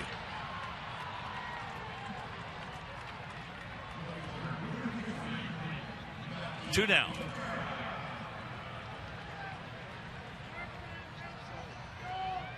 And here's Melky. Melky 1 for 2 with a single and a run scored. Here's a note that I kind of like to see. Bo Porter is a candidate to be the next Marlin manager. I always thought that Bo would get a job. Thought he did a very good job, and for whatever reason didn't work out with Houston. He helped make a lot of good young players better, and I'd like to see him get another job. I completely agree. Completely agree. Those guys played hard for Bo, and that's what you look for. They played very hard for him, and just because he wanted to implement some quote discipline on that ball club, which he did. Yeah, he did. Okay. He and the general manager didn't get along, and ergo, yeah, fired him. Well, they're also interviewing Manny Acta, who will make a good manager if he gets another shot, and Dusty Baker. Just amazes me as that's popped up and playable, and that'll retire the side. So we have completed 5 and we trail it by 4.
delicious food and beverage options for you to enjoy prior and during White Sox games. For more information, call 312-674-1000. We've got a new pitcher in the ball game, and it's Zach Putnam. Zach got for the 48th time. He's 3-3 ERA, up over 4, but until his groin injury, he was getting everybody out. Since coming back, it's been a little problematic for him. And Johnny Danks will leave after 5, giving up 6 runs on 11 hits, 3 walks, a couple of strikeouts. And it was not John's night. No, he's still finished up strong, and he'll have some good things to think about and to work on over the winter. But right here, it's the top of the order: Escobar, Zobrist, and Hosmer. But, getting back to people being interviewed, all those names that you mentioned to me are very good. But there's some more out there that just amazes me. Now, Ozzy's not going to go back to. They're not going to rehire him in Miami, obviously. But he's going to manage someplace. And for me, he's probably the best guy out there that's not managing to take over, especially a contending ball club. But then you got a Davey Martinez, you got a Sandy Alomar, you got a Mark Parent, you got a Joe McEwen. These guys are ready to manage in the big leagues. It really depends on the general manager and where he is, because general managers will pretty much tell you that they get 2 managerial hires.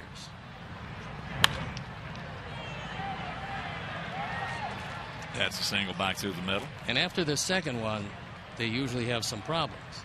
Well, there's a lot of guys who have hired one manager, and when they go to hire that second one, they want to make sure that that second one has major league experience. And the reason is that they're taking a big gamble on a guy with no experience whatsoever. Now, it could work out. It could be Mike Matheny. Then again, it could be a number of folks who haven't had near as much success, who might not have managed in the major leagues, even if they managed in the minor leagues.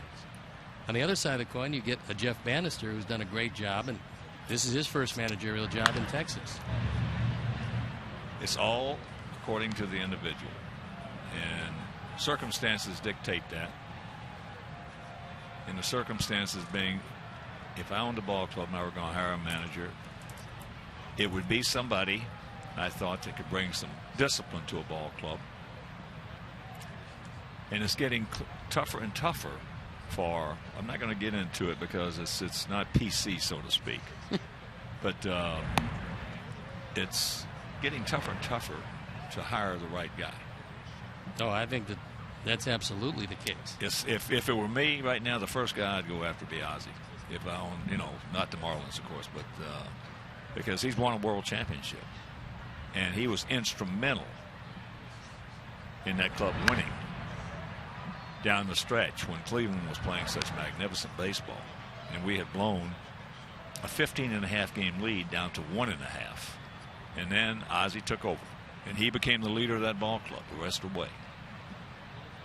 I think Ozzy will definitely get another job. Yeah. But it has to be with the right club. You want to get a guy who's won a world championship. You want to get him a team that's going to be a contender. And let's face it, there are a lot of contending ball clubs today. Look at the teams that are not in the hunt, who coming out of spring training were right there. You got San Diego, Boston, Seattle, our White Sox, and on and on. There are a lot of teams that were supposed to contend coming out. So he's going to get a contending ball club. Well, with 2 wild cards and the uncertainty of parity all around, it's hard not to be considered a contending club out of spring training. I mean, because everybody's got money. Yeah, there's certain teams that quite obviously are going through a complete rebuilding cycle, and that's not the team that would probably employ Ozzy. But so many teams can load up during the wintertime, make some good trades, and get there and have some hope to actually contend for a wild card, if not a title. We're certainly seeing that this year. He just reaches out, punches that one into left field.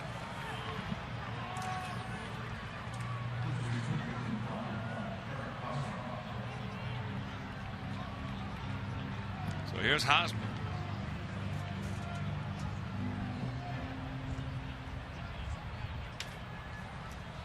Well, this year we're going to see, and we're already seeing, more general manager openings and more managerial openings combined than maybe any other year in a long time. That I can remember, yeah. Atlanta just decided that John Coppola was going to be their guy.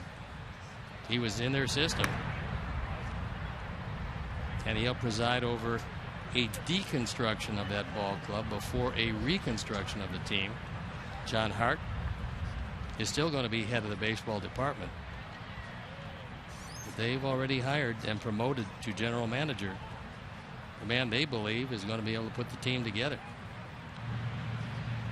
They want to get that ball club in pretty good shape to go into that new ballpark.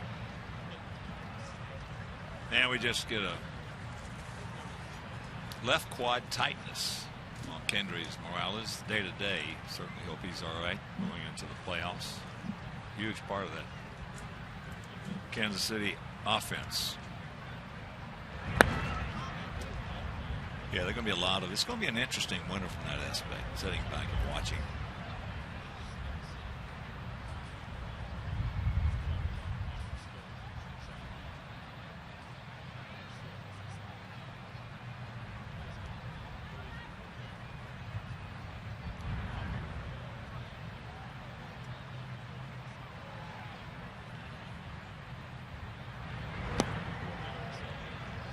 That's low. 3-0 the count. Hosmer 1 for 3 of triple and a run scored.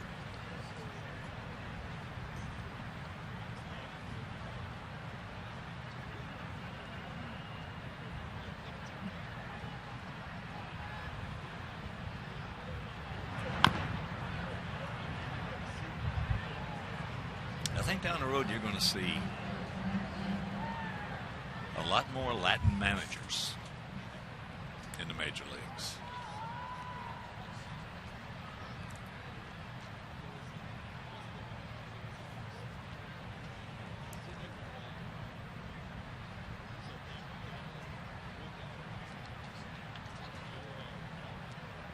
Well, I know there's one Latino pitching coach that probably will find a job. That's Juan Nieves. Well, somebody had to wear it. Somebody had to take the fall.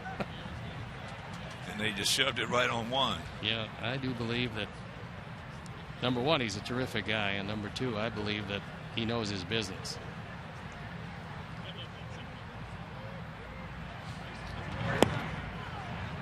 Well, he helped them win a world championship with a pitching staff that was not heralded, so to speak, to be of that caliber.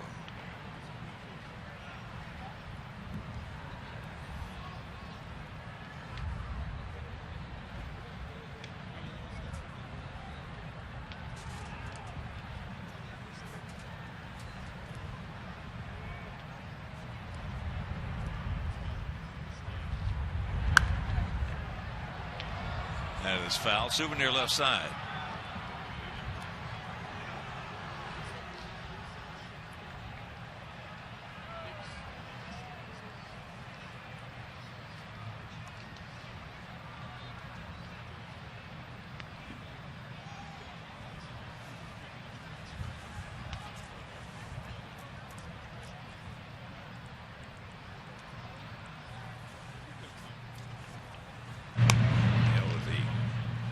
Rising numbers of Latin players coming into the game. I think, it's imperative that you have. It would be great if in a perfect world you would have a manager who could speak Spanish and coaches that could speak Spanish, so nothing would get lost in translation. Got him. He knew it. He gone. 1 out.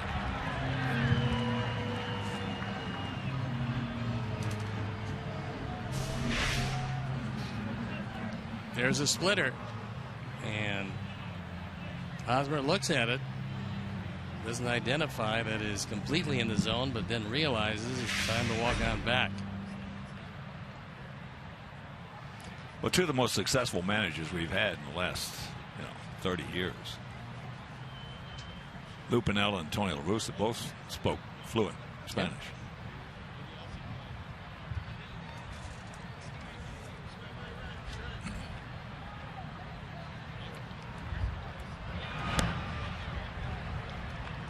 There's a strike.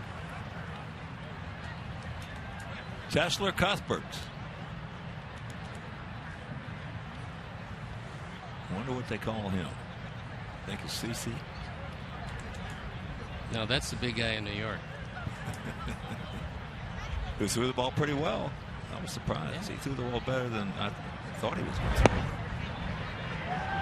Well, he's extolling the virtue of that knee brace, and I guess the one thing that would be surprising, because he's had so much pain in his knee. You talk about no cartilage whatsoever. When you're 6'7", 320, you need as much cartilage as you can get. And he says that new knee brace is letting him pitch pain-free for the first time in a long time. Yankees certainly need him. They certainly need Tanaka to come back. He's had some leg problems. Seems like he's hurt every time he goes out there. Yeah.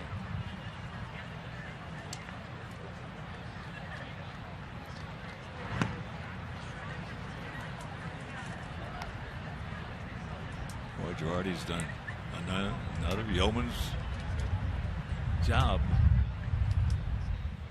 keeping that ball club over 500.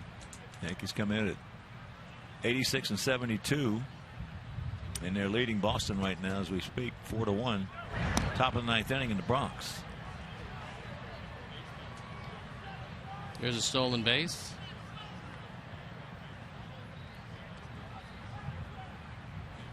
That's his third. I think that I think that Carlos Sanchez might have said to Zobrist it was a foul ball, go back, because he started walking back to first base. Now, occasionally, shortstops or second baseman will do that.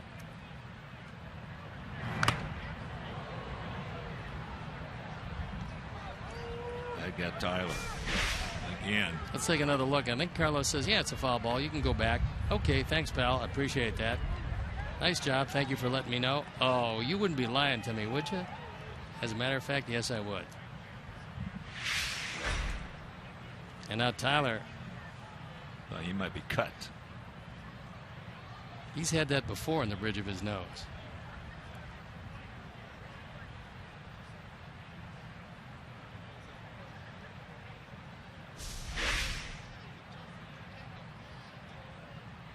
Wow.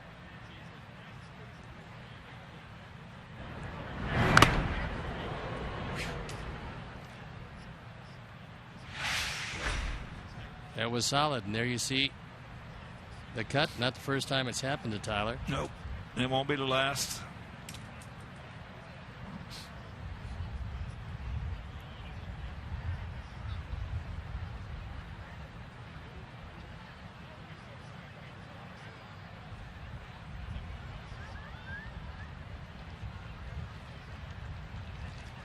He's a one tough guy, Kyle Flowers.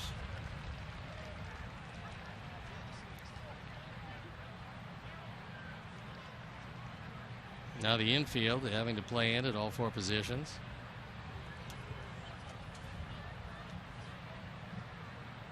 And the 2-2 pitch. Carlos has got it. 2 now.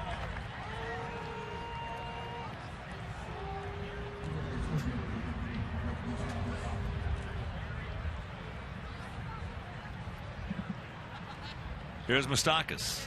And here comes Robin. He wants the left hand.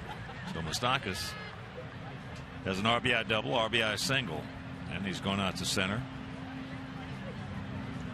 Zach Putnam will depart, and we'll be back.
4.05 on for the 51st time. And he's brought on to face a very good swinging Mike Moustakas, who's got a couple of hits, a couple of runs batted in.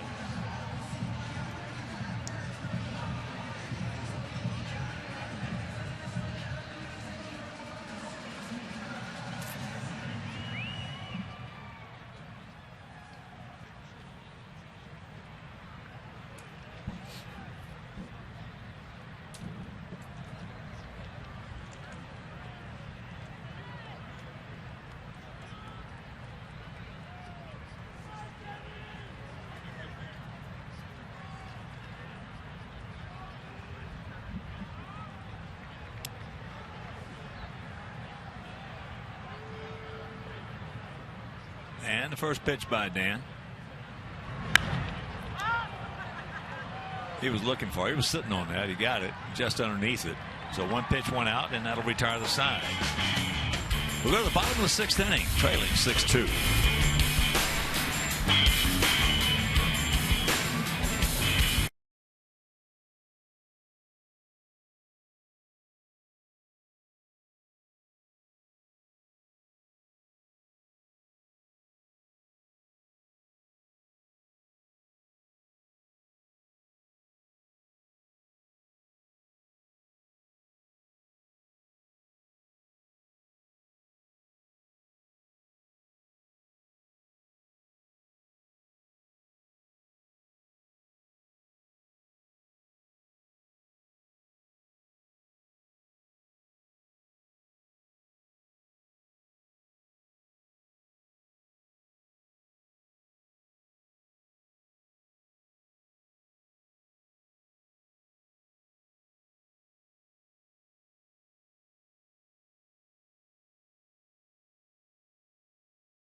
That's what it's going to look like. The center field board is currently the smallest board in the major leagues. And the new board is going to be about 4 or 5 times bigger, making it one of the largest. The new boards are also going to feature up-to-date technology. And next season, it's going to certainly add a wow factor for the fans at White Sox games.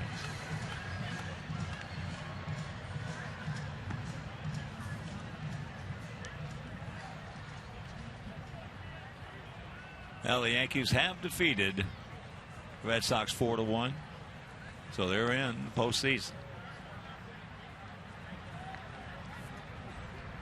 They did it without Headley and Ellsbury, who were out with some back issues. Certainly they'd like them for that one-and-done game.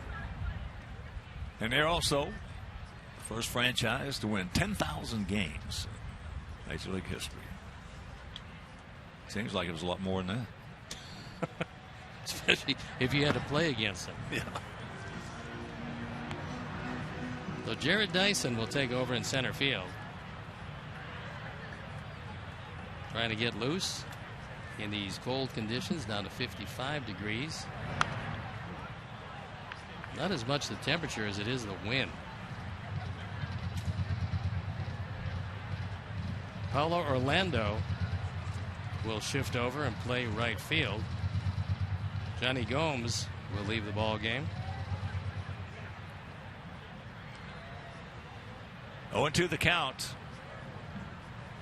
To Trace, who is 2 for 2 with an RBI.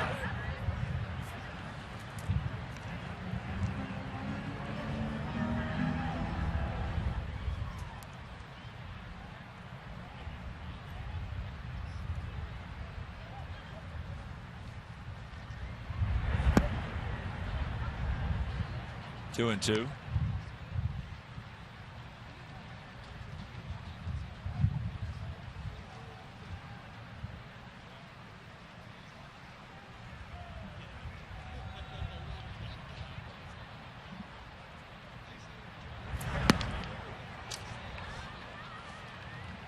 Had a good pitch to hit, just flat missed it. That's going to happen. As promised earlier in the game, we've selected the Data Strong fan photo of the game. Tweet your strongest fan photo to hashtag Chicago Data Strong Fan. You just might see yourself in an upcoming broadcast brought to you by T-Mobile.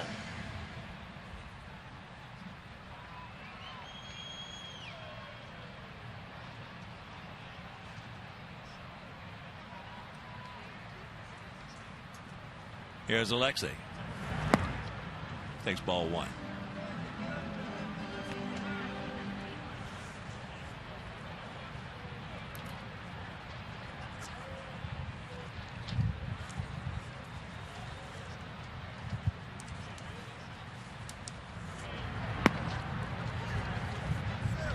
Count evens. Alexei has walked and reached on an error by his counterpart, which that might be the first error he's made against us this year. He just knew it was 2 and out of the inning, and he wound up not even getting 1. Yeah. You take anything for granted in this game, anything at all, and the game will jump up and bite you.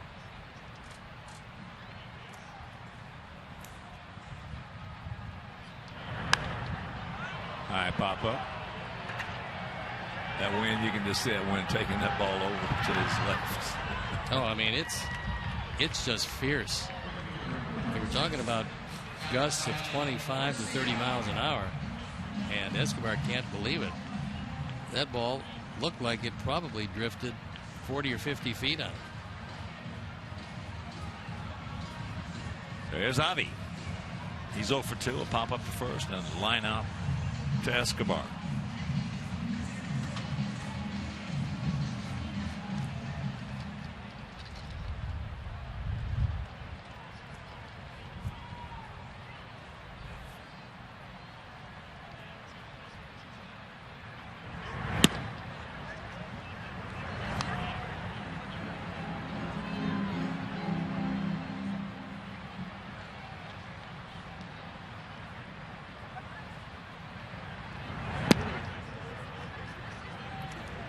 One and 1 to count.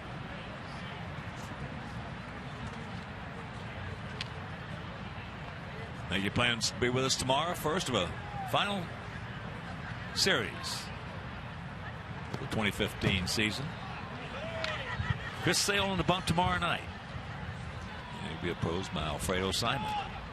If you can make it, that game will be over Comcast Sportsnet Plus. Chris going for history. These 3 strikeouts. Waltz right on by Big Ed Walsh for the franchise strikeout record for a season. On Saturday, Justin Verlander against Eric Johnson. Eric has really pitched well since being called up from Charlotte, where he was the International League Pitcher of the Year. And in the final game, Morris against Montas, but still 6-2.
Jim Miller, followed by High School Lights at 11. So don't miss Friday night kickoff starting tomorrow at 10. See us in Chicago.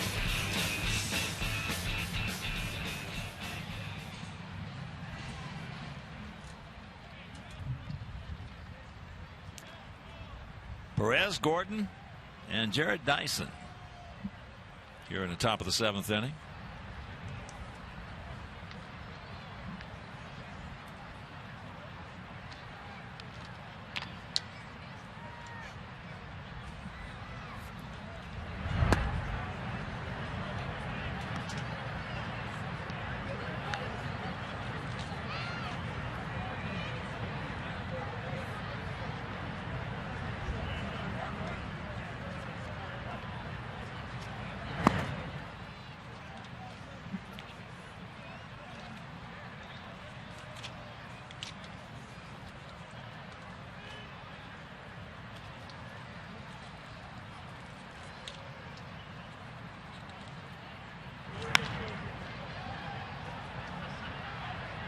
All right. 1 out.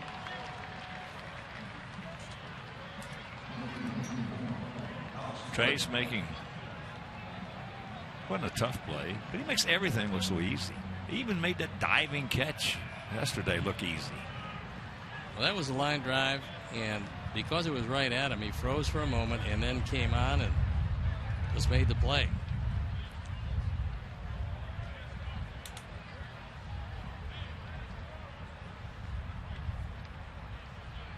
Gordon, 2 for 3 with an RBI.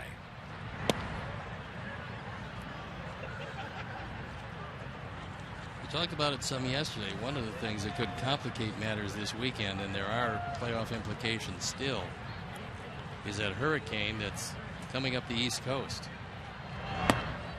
There's a couple different models of where it's going to eventually get to land. Some models have it going out toward the ocean, which would be very good for games on the East Coast. Right now, they're talking about South Carolina getting as much as 18 inches of rain, regardless of which way it goes. Checked it up, and he'll take it himself. Yeah. Okay. He'll take himself, got maybe. His feet. It turned out to be a good play. He made the play, but he had to kind of reroute himself. Excuse me, swing. He's got it. And then, whoa. Well, I heard just as I was getting out of the car after my drive up that they thought that it was going to be a lot less dangerous than they originally thought, which is, knock on wood, good news. But I didn't hear that about it. Regardless which way it goes, Carolina's going to get swamped. Yeah, South Carolina is going to get, even the outer band of it will dump, they said, almost historic amounts of rain. You ever been in a hurricane? I've been in tornadoes, but not a hurricane. Yeah, when I was playing with Kansas City, I had a tornado touchdown not 200 yards from the house. Just there was a house being built behind ours. It had a frame in there. I heard it. I was upstairs and I looked. I saw it. Came down, took the roof off of the frame, went right back up again. Well, they used to tell us when we were very small people that it's best to get out of a frame house. So we used to go over. My grandmother's house, and it was a brick house, and they didn't tell us that in a house made of bricks that it could all fall in on you if you go in the basement. That was one of those things. Dyson's gone. 1-2-3 inning. Good inning for Dan. And 7th inning stretch, we trail it by 4.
He's 1-1. His ERA 3.49 on for the 48th time.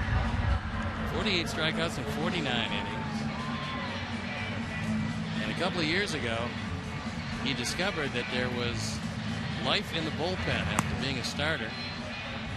Had a great year, had an ERA under 2, but then hurt his arm, had surgery, missed all of last year. Came back now, back in the bullpen again, and he's taken over the 7th inning role that was occupied by Kelvin Herrera. Now Herrera's moved up to the 8th in close games. Hochevar will take over in the 7th. And Medlin, a quality 6. A couple of runs on 4 hits, one of them earned. A workmanlike performance. He had a tough first and third and then settled down. Yeah, he was having trouble again with that curveball, that breaking ball, finding, feeling it. This is a tough night to get a good feel for the curveball. Yeah.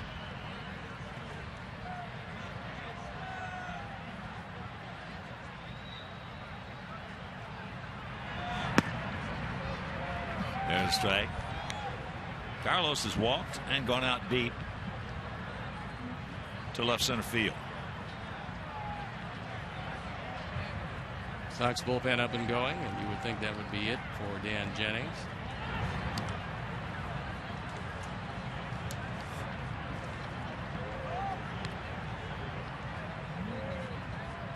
Jennings did a good job tonight. Came on to retire Moustakas in a jam in the 6th, and then a 1-2-3 7th. Dan's got good stuff. There's no reason that he can't be a very good reliever.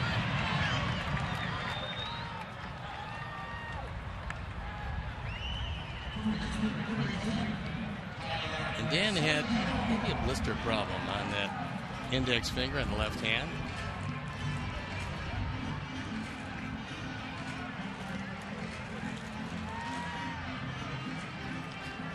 Using an emery board to file it down somewhat. Sometimes it works, sometimes it doesn't.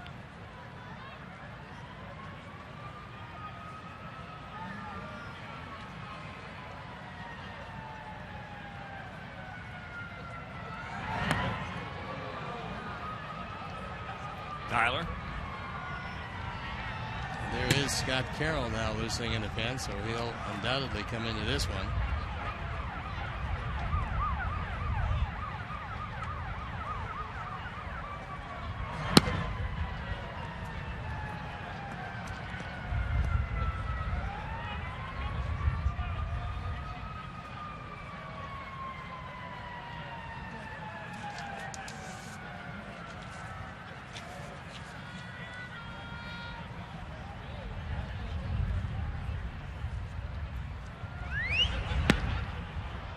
Big hack on a tough pitch.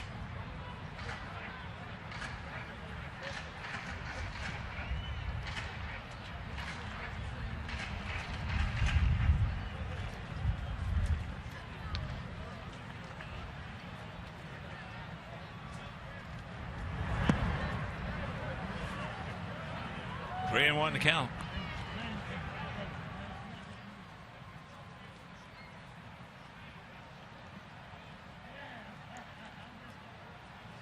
Royal bullpen up and going.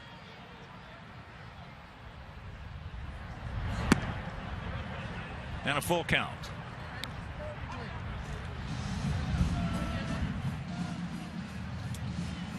Yeah, anytime you can get a left-handed reliever who's got good stuff,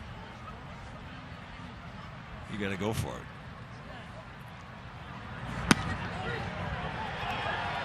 That pitch did have part of the plate.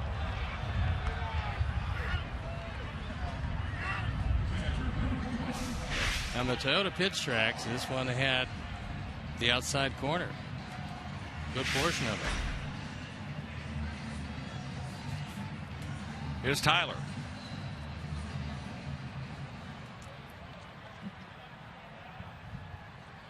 Tyler 0 for 2 with a cut on the bridge of his nose from a foul tip. That pitch by Luke Hochevar to Tyler Flowers, registered 95 on the fast pitch speed gun, brought to you by Xfinity, the fastest Wi-Fi at home and on the go. And it's Danny Duffy listening in the pen, and that was some curveball.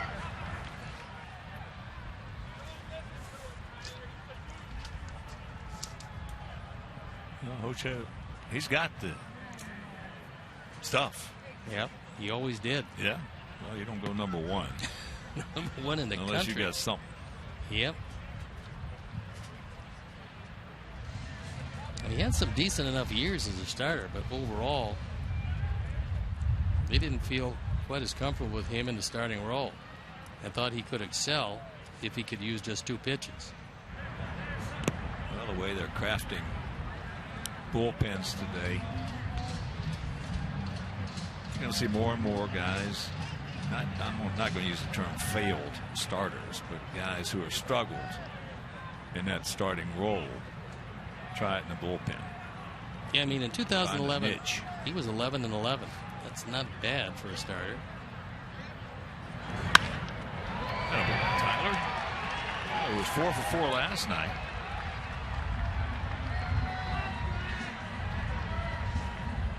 He got a fastball away, took it into right field.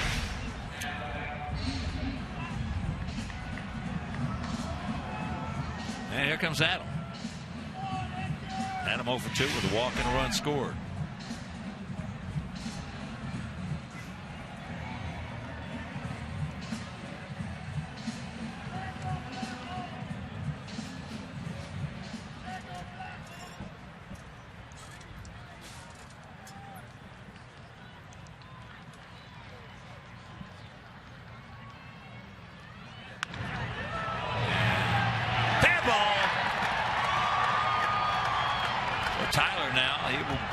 To third on the double by Adam.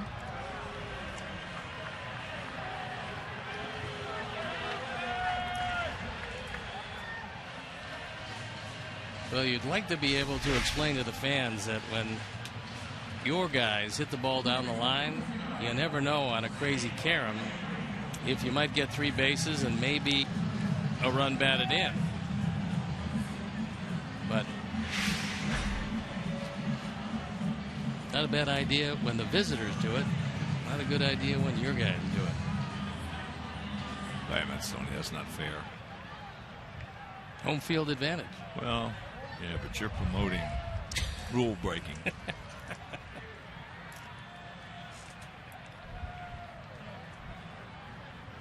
Got a chance here.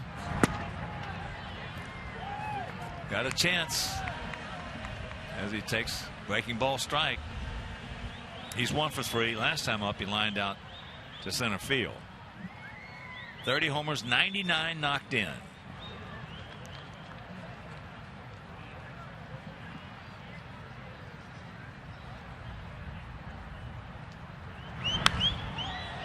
Made a nice approach to that. Breaking ball up.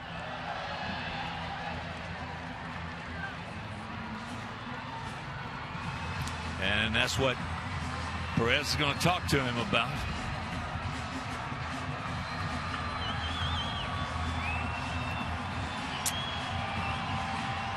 Got a chance for history, to become the second man with 30 or more homers, driving 100 or more runs in his first 2 seasons in the major leagues. The other, none other than Albert Pujols.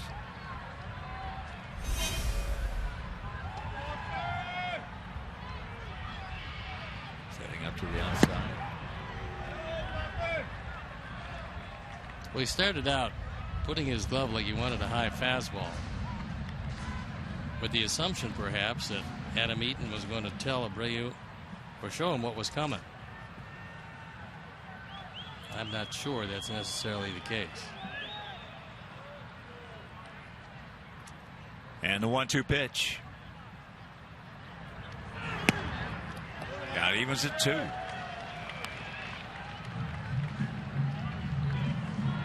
And another little meeting of the minds in front of the mound.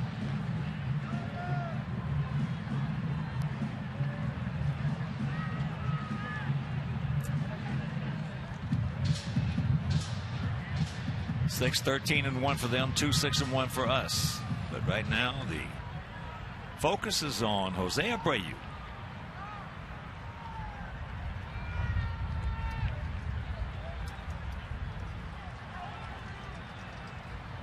Outfield slightly to the right, gap out there in left center. And there it is. Congratulations to Jose Abreu on being the second person ever to play in the major leagues, 30 or more home runs and 100 or more RBIs in their first 2 seasons. Well, I'm absolutely shocked that he gave him a fastball with first base open. I thought he'd throw him at least one more slider, possibly 2, but instead he went to the fastball. It was down, and Jose drove it right by Moustakas. That's going to knock Hochevar from the mound, make it a 6-4 game, and a little piece of history for Jose Abreu. What an accomplishment. Only 2 players have ever done it. Wow. So we'll take a break and we'll be back.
ERA, and for the 29th time, 24 of them starts. There you look at the numbers: 99 strikeouts, 135 innings.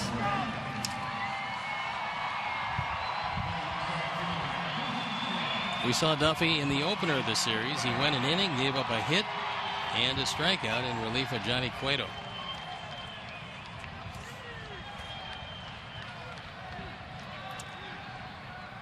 So some history being made, and you just saw it. And check in with us tomorrow night when some more history can be made. Chris Sale goes after the White Sox franchise strikeout record for one season. So here's Melky.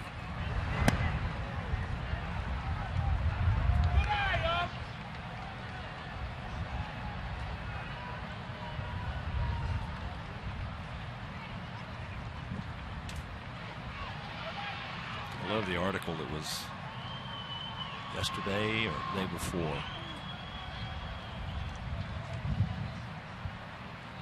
about Abreu, talking about he wants to be the leader of this ball club, and he knows he can't do it unless he can speak much better English.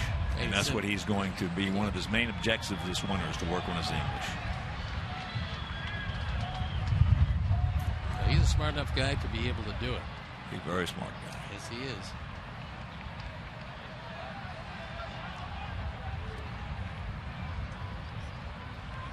The question, and I think there's no problem there, takes a lot of discipline to do something like that, and I think he's got that.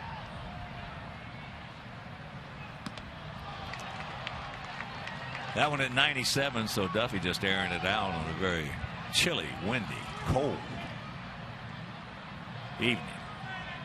This is a big game for Kansas City because they can tie for home field advantage by winning this ball game.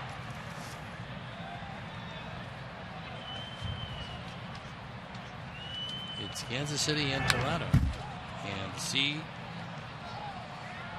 who was able to host if they go head to head. Toronto lost today, 92-67. If Kansas City wins today, they will be 92-67. Well, they have played Toronto. Kansas City has 7 times, and the Blue Jays have a 4-3 season series edge. Kansas City played them 3 times at home, and they won 2 of the 3. They played them 4 times up in Toronto, and of course, lost 3 games up there. So you've been talking about the advantage of it. There it is. Yeah, home field, a huge advantage. And these 2 teams are considered when you look at their home records. Toronto 53-28 at home. Kansas City 51-30 at home. Both dominant at home.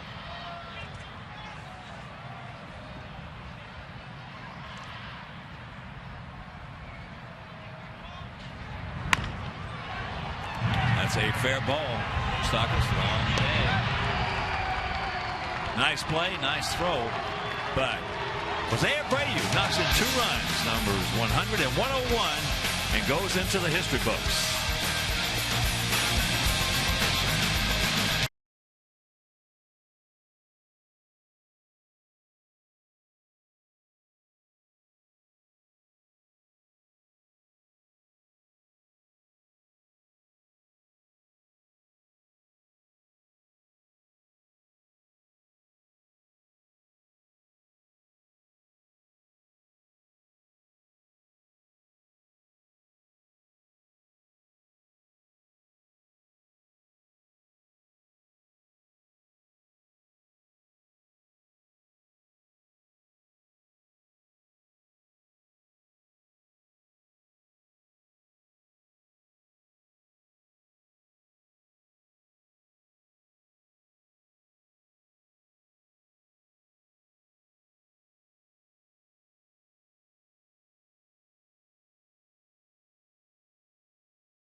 Bringing ballpark fun to the Hilton Chicago.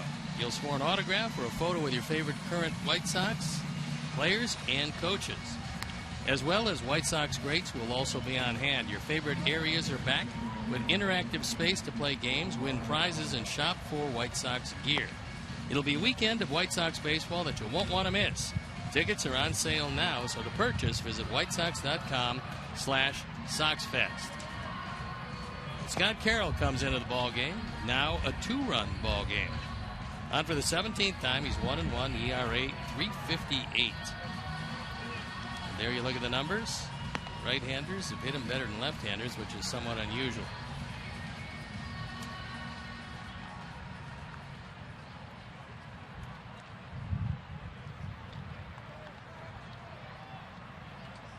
Rob Brantley checks in behind the plate.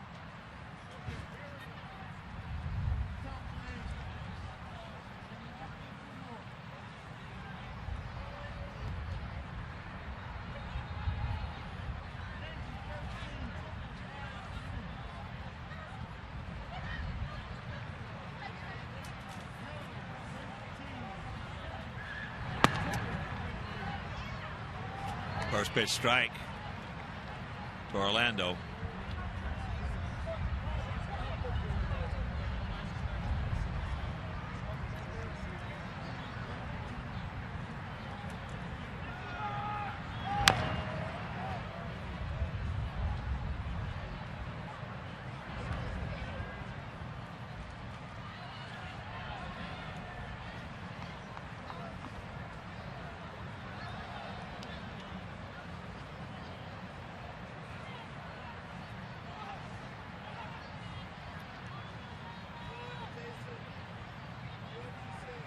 0-2 the count.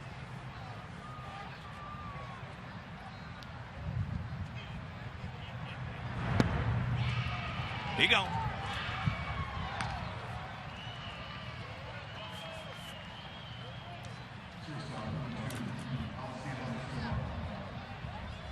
Back to the top of the order now with Escobar. Alcides 2 for 4. Just tuning in, they scored 1 in the top of the first.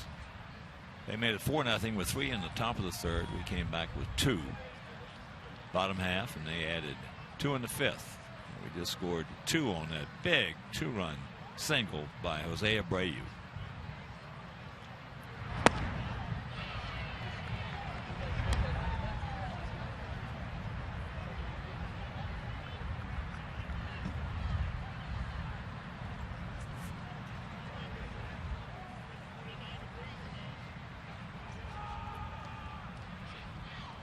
He's short out there in right field. Playing it perfectly. Now fighting that wind.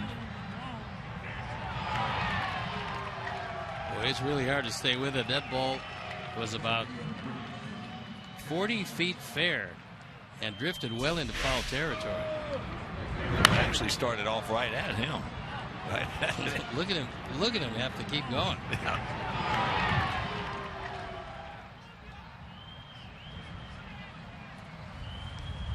So here's Ben Zobrist. Going out to left, grounded to second, had an infield single, and then he singled sharply into left field, picked up a stolen base as well.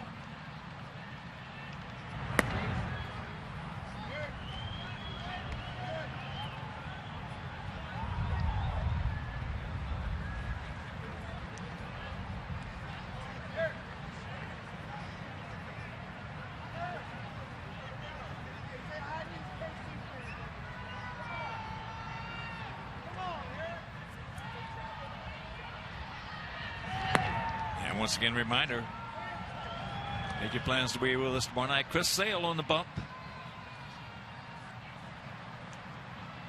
going for the White Sox franchise record for strikeouts in the season.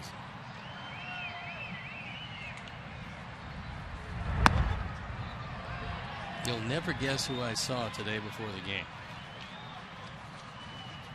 because I thought he was Bob Uecker. He was in. Well, it's close.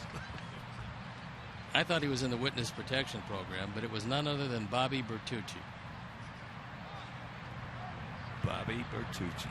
I know that name from somewhere. I asked him if he ran out of food. It was late in the season and he ran out of food. He told me that they hadn't. So I said, well, be nice to see you. Bobby Bruno and Handsome Anthony. That's it. The Bertucci boys. Yeah. Here's the 3-1. Great people.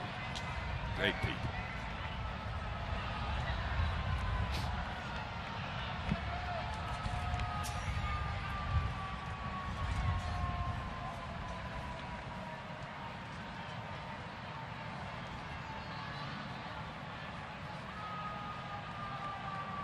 God wants a new baseball sometimes, especially on a cool, windy evening.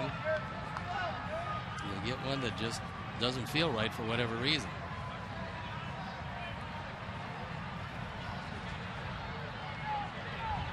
Two out and the payoff pitch.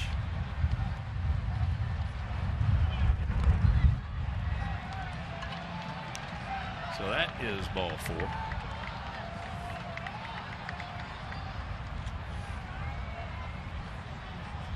And here comes Hosmer. Ben is up and going, and it's Zach Duke.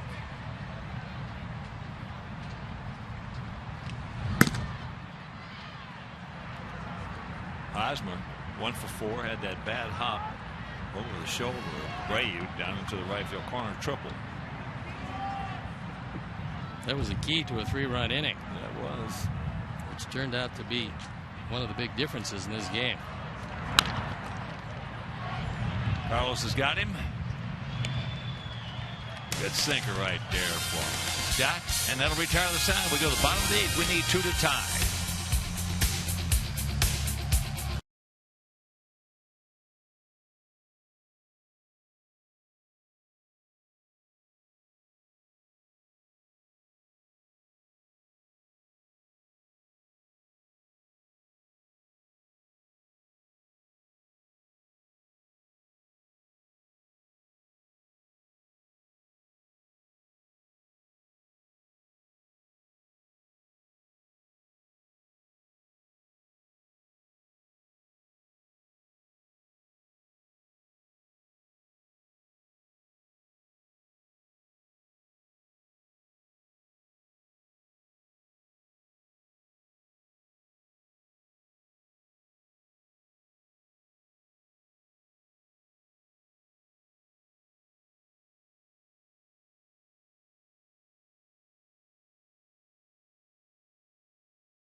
Out of the 8th inning. It'll be Thompson, Ramirez, and Garcia to face Danny Duffy. Trace is 2 for 3 with an RBI. RBI single back in the 3rd inning.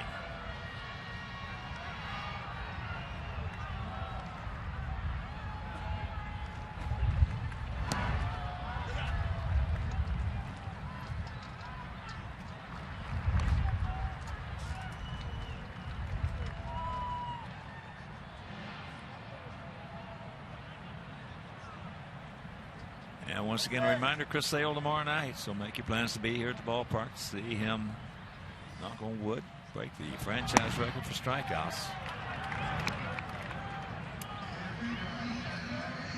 Chris sitting on 267 strikeouts for the season.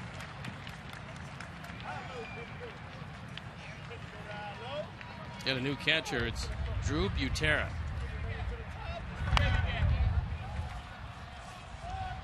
That one fouled right side, Souvenir.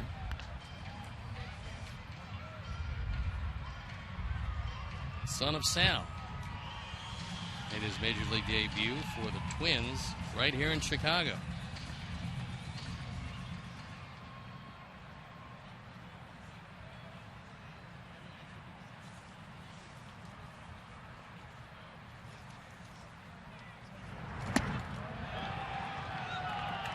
Got him upstairs.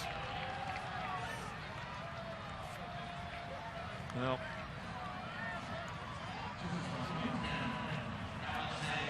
Drew is good behind that plate. It's like his dad.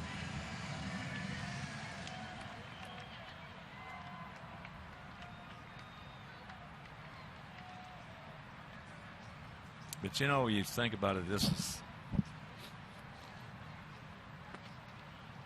4th full year for Salvador Perez, and he's one of those guys, the more you see him, the more you like him. Boy, he is terrific. He is going to be just some kind of, have some kind of career. But he's been the leader on this team since he put on the gear and went behind the plate. He's a good hitter. He's a terrific catcher with a great arm. He's a good, oh boy, I'll tell you what, if that's in the hole, that boy likes it. But he's good in that 7th, 8th, and 9th inning as well with that bat. Good clutch hitter. So here is Avi. Avi's 0 for 3.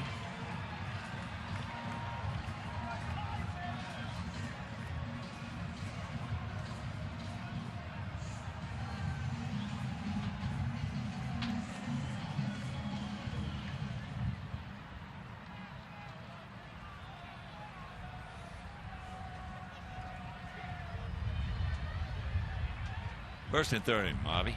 Or take him out of here. Let's get this thing tied up.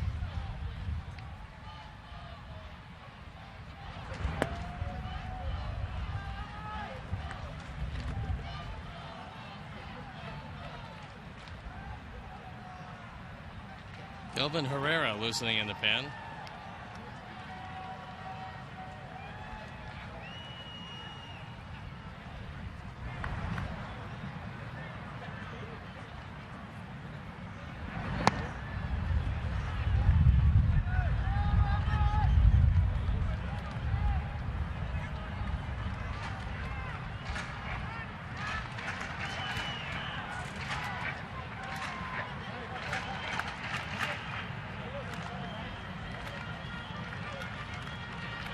Six 13-1 for them, 4-8-1 for us.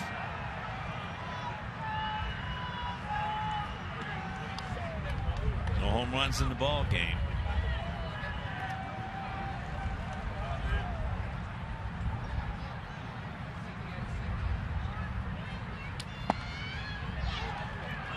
And there's a strike right at the bottom of the zone.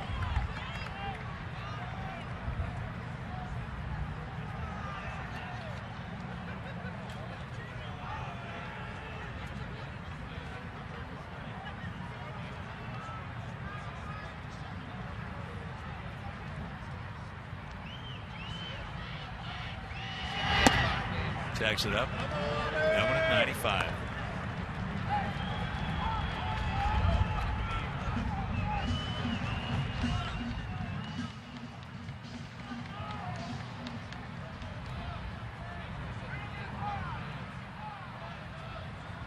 Salvi Perez left the game with swelling in his right thumb. He's also listed day to day.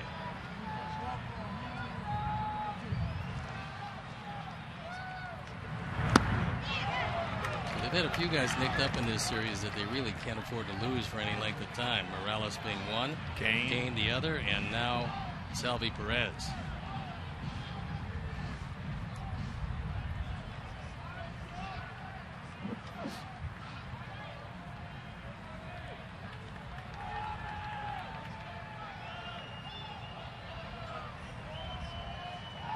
Payoff pitch.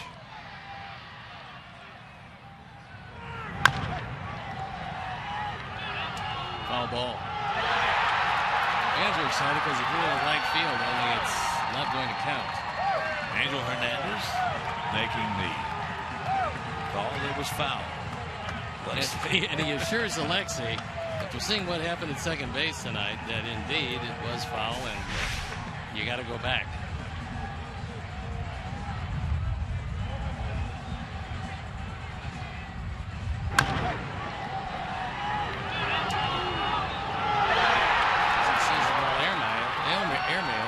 Into third. He was pretty happy to be there for a moment.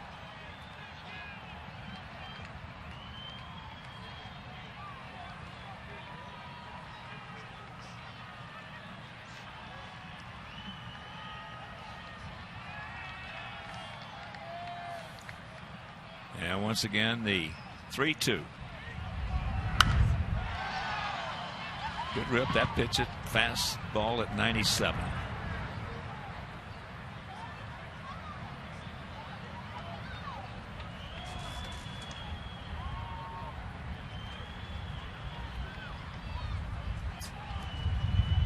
Boy, that is just checking out. That is one bad boy. That front moving to the East Coast.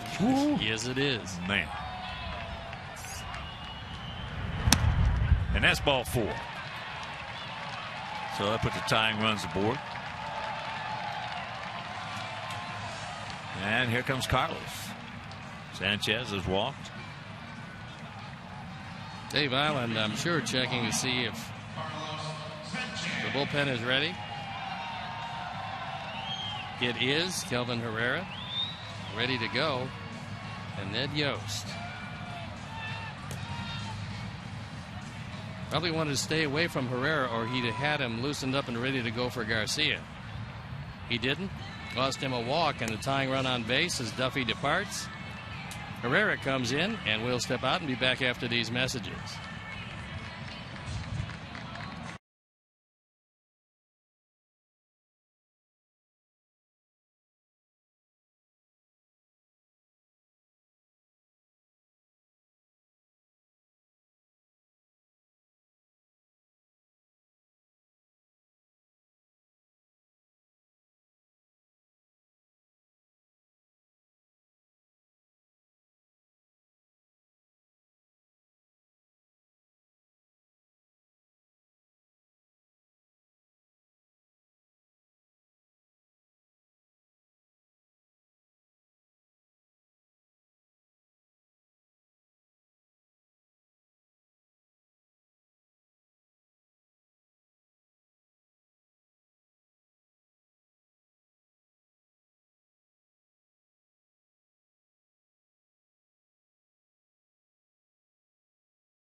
At-Bat, the #1 app for live baseball. At-Bat brings you baseball wherever you are with live look-ins, highlights, replay previews, scores, StatCast, live radio broadcasts, the MLB.TV game of the day, and more. Download the MLB.com At-Bat app on your smartphone and tablet now. So Kelvin Herrera comes in the ball game. He inherits the tying runs on base. Our Honda call to the pen is a hard-throwing right-hander. He can get up there 100 miles an hour on for the 71st time. 63 strikeouts and 68 2/3. 2.75 ERA. And we have also seen him in this series. We saw him last night. He gave up 2 hits and a run in 1 inning of work, along with a walk and a strikeout.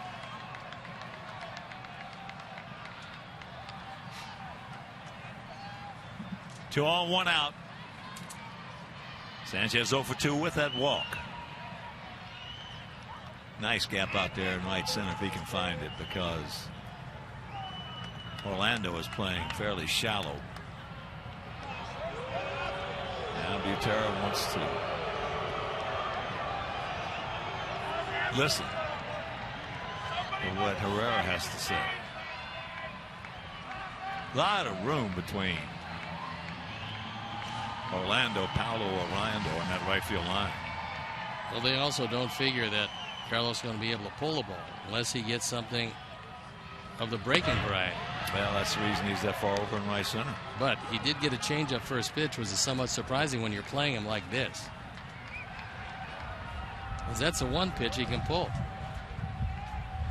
There is a gigantic amount of room down the line and in right center field.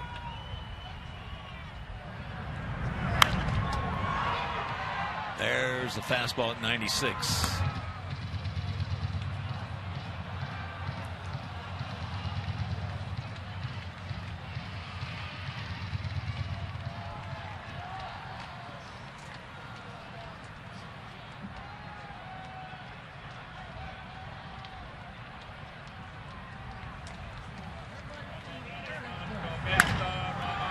Ground ball right side.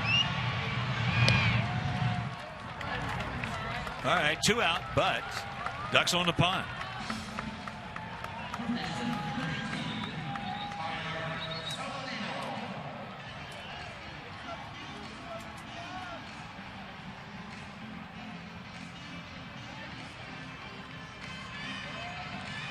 So here's J.B. Shuck. Going to hit for Saladino.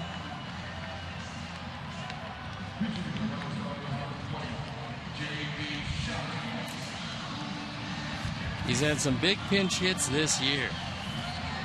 There's JB with 7 hits and 29 pinch hitting opportunities, including 5 driven in.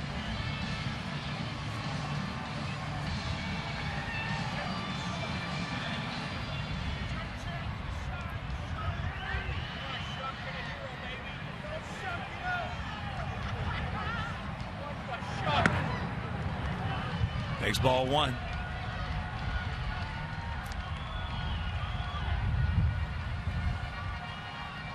Outfield swung well around to the left.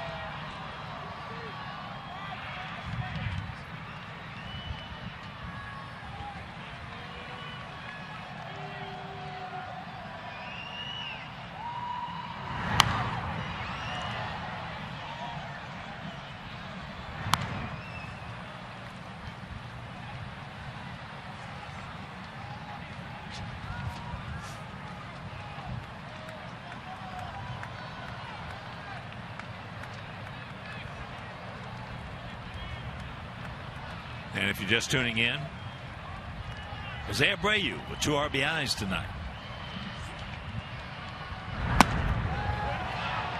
There's a strike. Reached back, got a little something extra on that one at 98.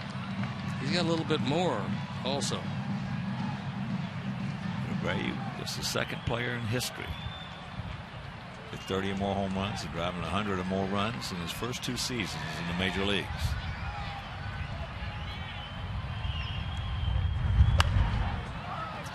That one at 98.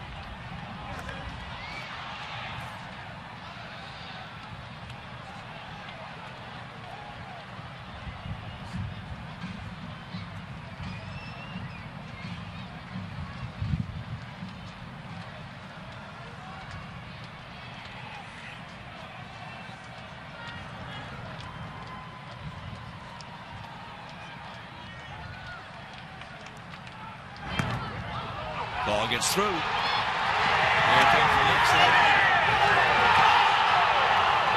Alexei wants to appeal this, but it looked like for the moment his foot didn't get to the plate. I thought he got his hand around it. If he did, he was safe because Herrera didn't get the tag down. And we'll have to see. Certainly, Robin has nothing to lose by appealing this. Now he got him. Got him on the shin. It looked like it. Yeah.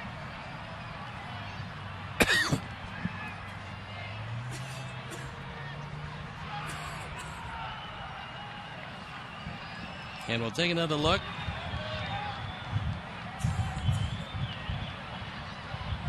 Well, he definitely got him on the shin before he tagged the plate. And you can ask for an umpire appeal.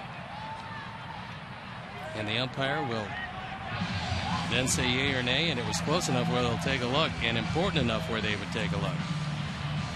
Got him on the left shin, it appeared. That's the whole key, important enough. Yeah.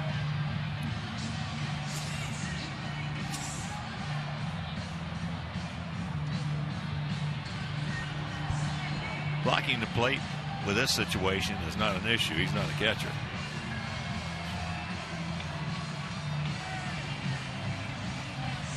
Yeah, the way he caught the ball, number one, you do risk getting cut up at the plate. But the way he caught the ball, he was able to tag the shin before the hand got in, at least from that angle.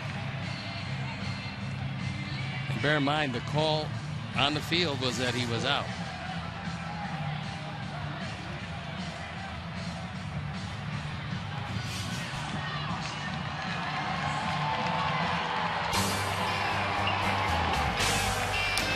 Stands, so we're into the ninth.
Gordon Beckham comes in as we're in the top of the ninth inning in a 6-4 Kansas City lead. For them, it will be Tesler to lead it off, followed by Moustakas. As we need to get a couple of runs, hold them right here, and then get a couple of runs, or three in the bottom of the ninth. We have found one thing in the appeal play scenario as it unfolded this year. Alexei has never seen one he doesn't want to appeal. We do know that for sure. And he is adamant about it. Yeah, I mean, hey, Robin, for sure I would say. Definitive. You need to appeal this one. So one pitch, one out. Yeah, let's see. Every time. Yep.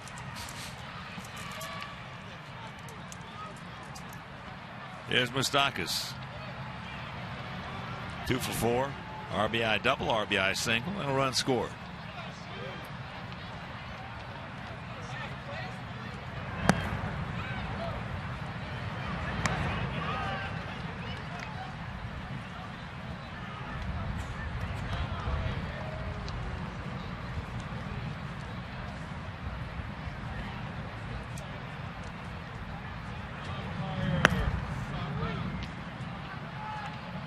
To the count.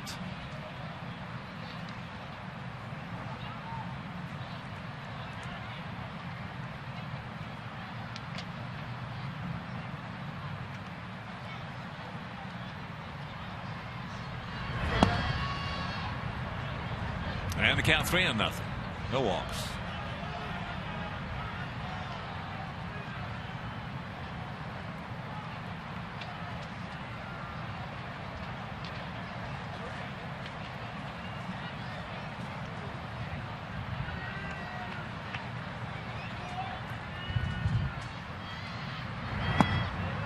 There's one. As I mentioned, though, this has been a well-umpired series.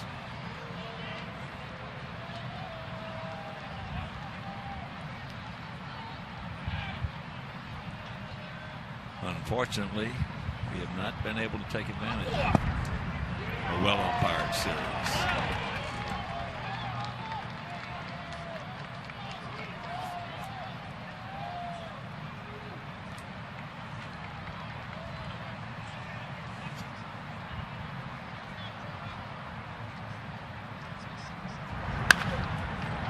Did come back and get him.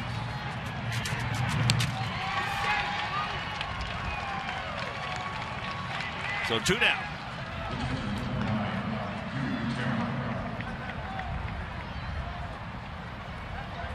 And Texas is going to the playoffs.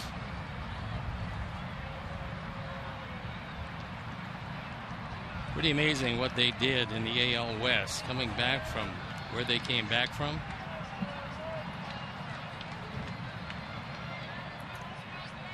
They beat the Angels 5-3. That's fair. So 3 nice ground balls. What new for Scott Carroll? And we go to the bottom of the 9th. We need 2 to tie.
Miller Light. Here's our Miller moment, and it can't be any more definitive than this. Jose Abreu driving it into left field, driving home 2, giving him number 100 and 101.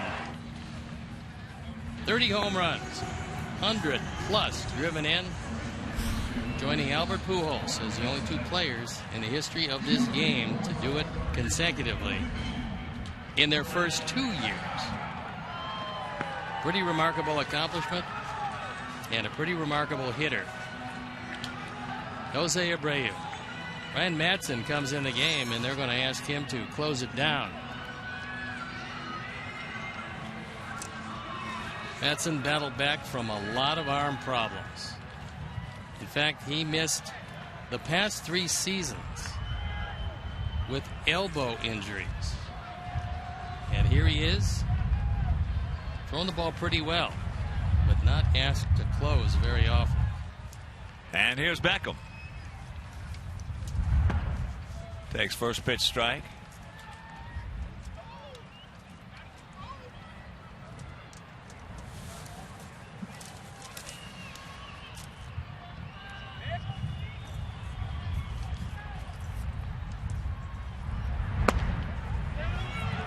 Another strike and the count 0-2.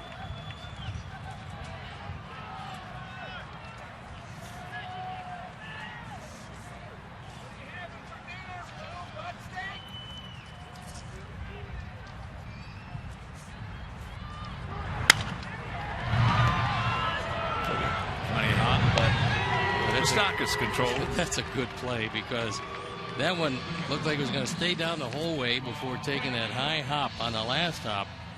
Moustakis, who's got great hands at third base, stayed with it. You take a look at it here. It's on the ground, and all of a sudden, that last hop, when you play it in the middle of your body, you're going to be able to absorb those, and he does just that. Well, he was low, and he had his glove low. He's a good one. Yep.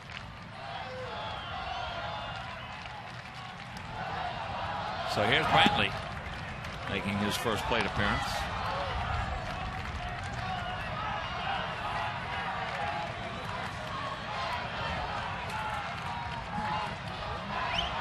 (6-13-1) for the Royals. 4-8-1 for our Sox.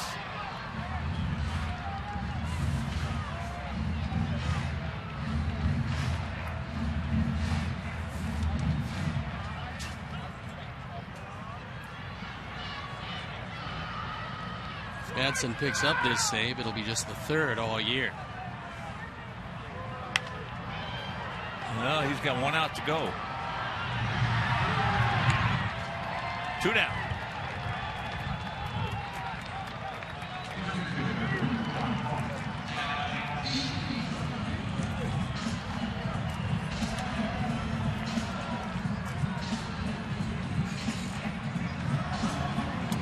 And of course, it was Adam Eaton's double that set up that scenario for the 2-run single by Abreu.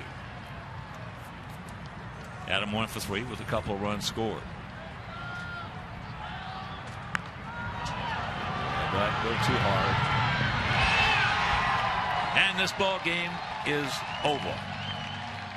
So, at least one thing about it, Steve, we saw something that's only been done twice in the history of this game. And you got to be ecstatic for Jose Abreu, a terrific guy who works awfully hard. It hasn't been a great year, but been a great year for him, and you couldn't have asked for a better ending to this ball game if the Sox weren't going to win it than Jose getting the numbers he needed. And our player of the game, well, you're looking at it. Jose Abreu. What 2 seasons he has had.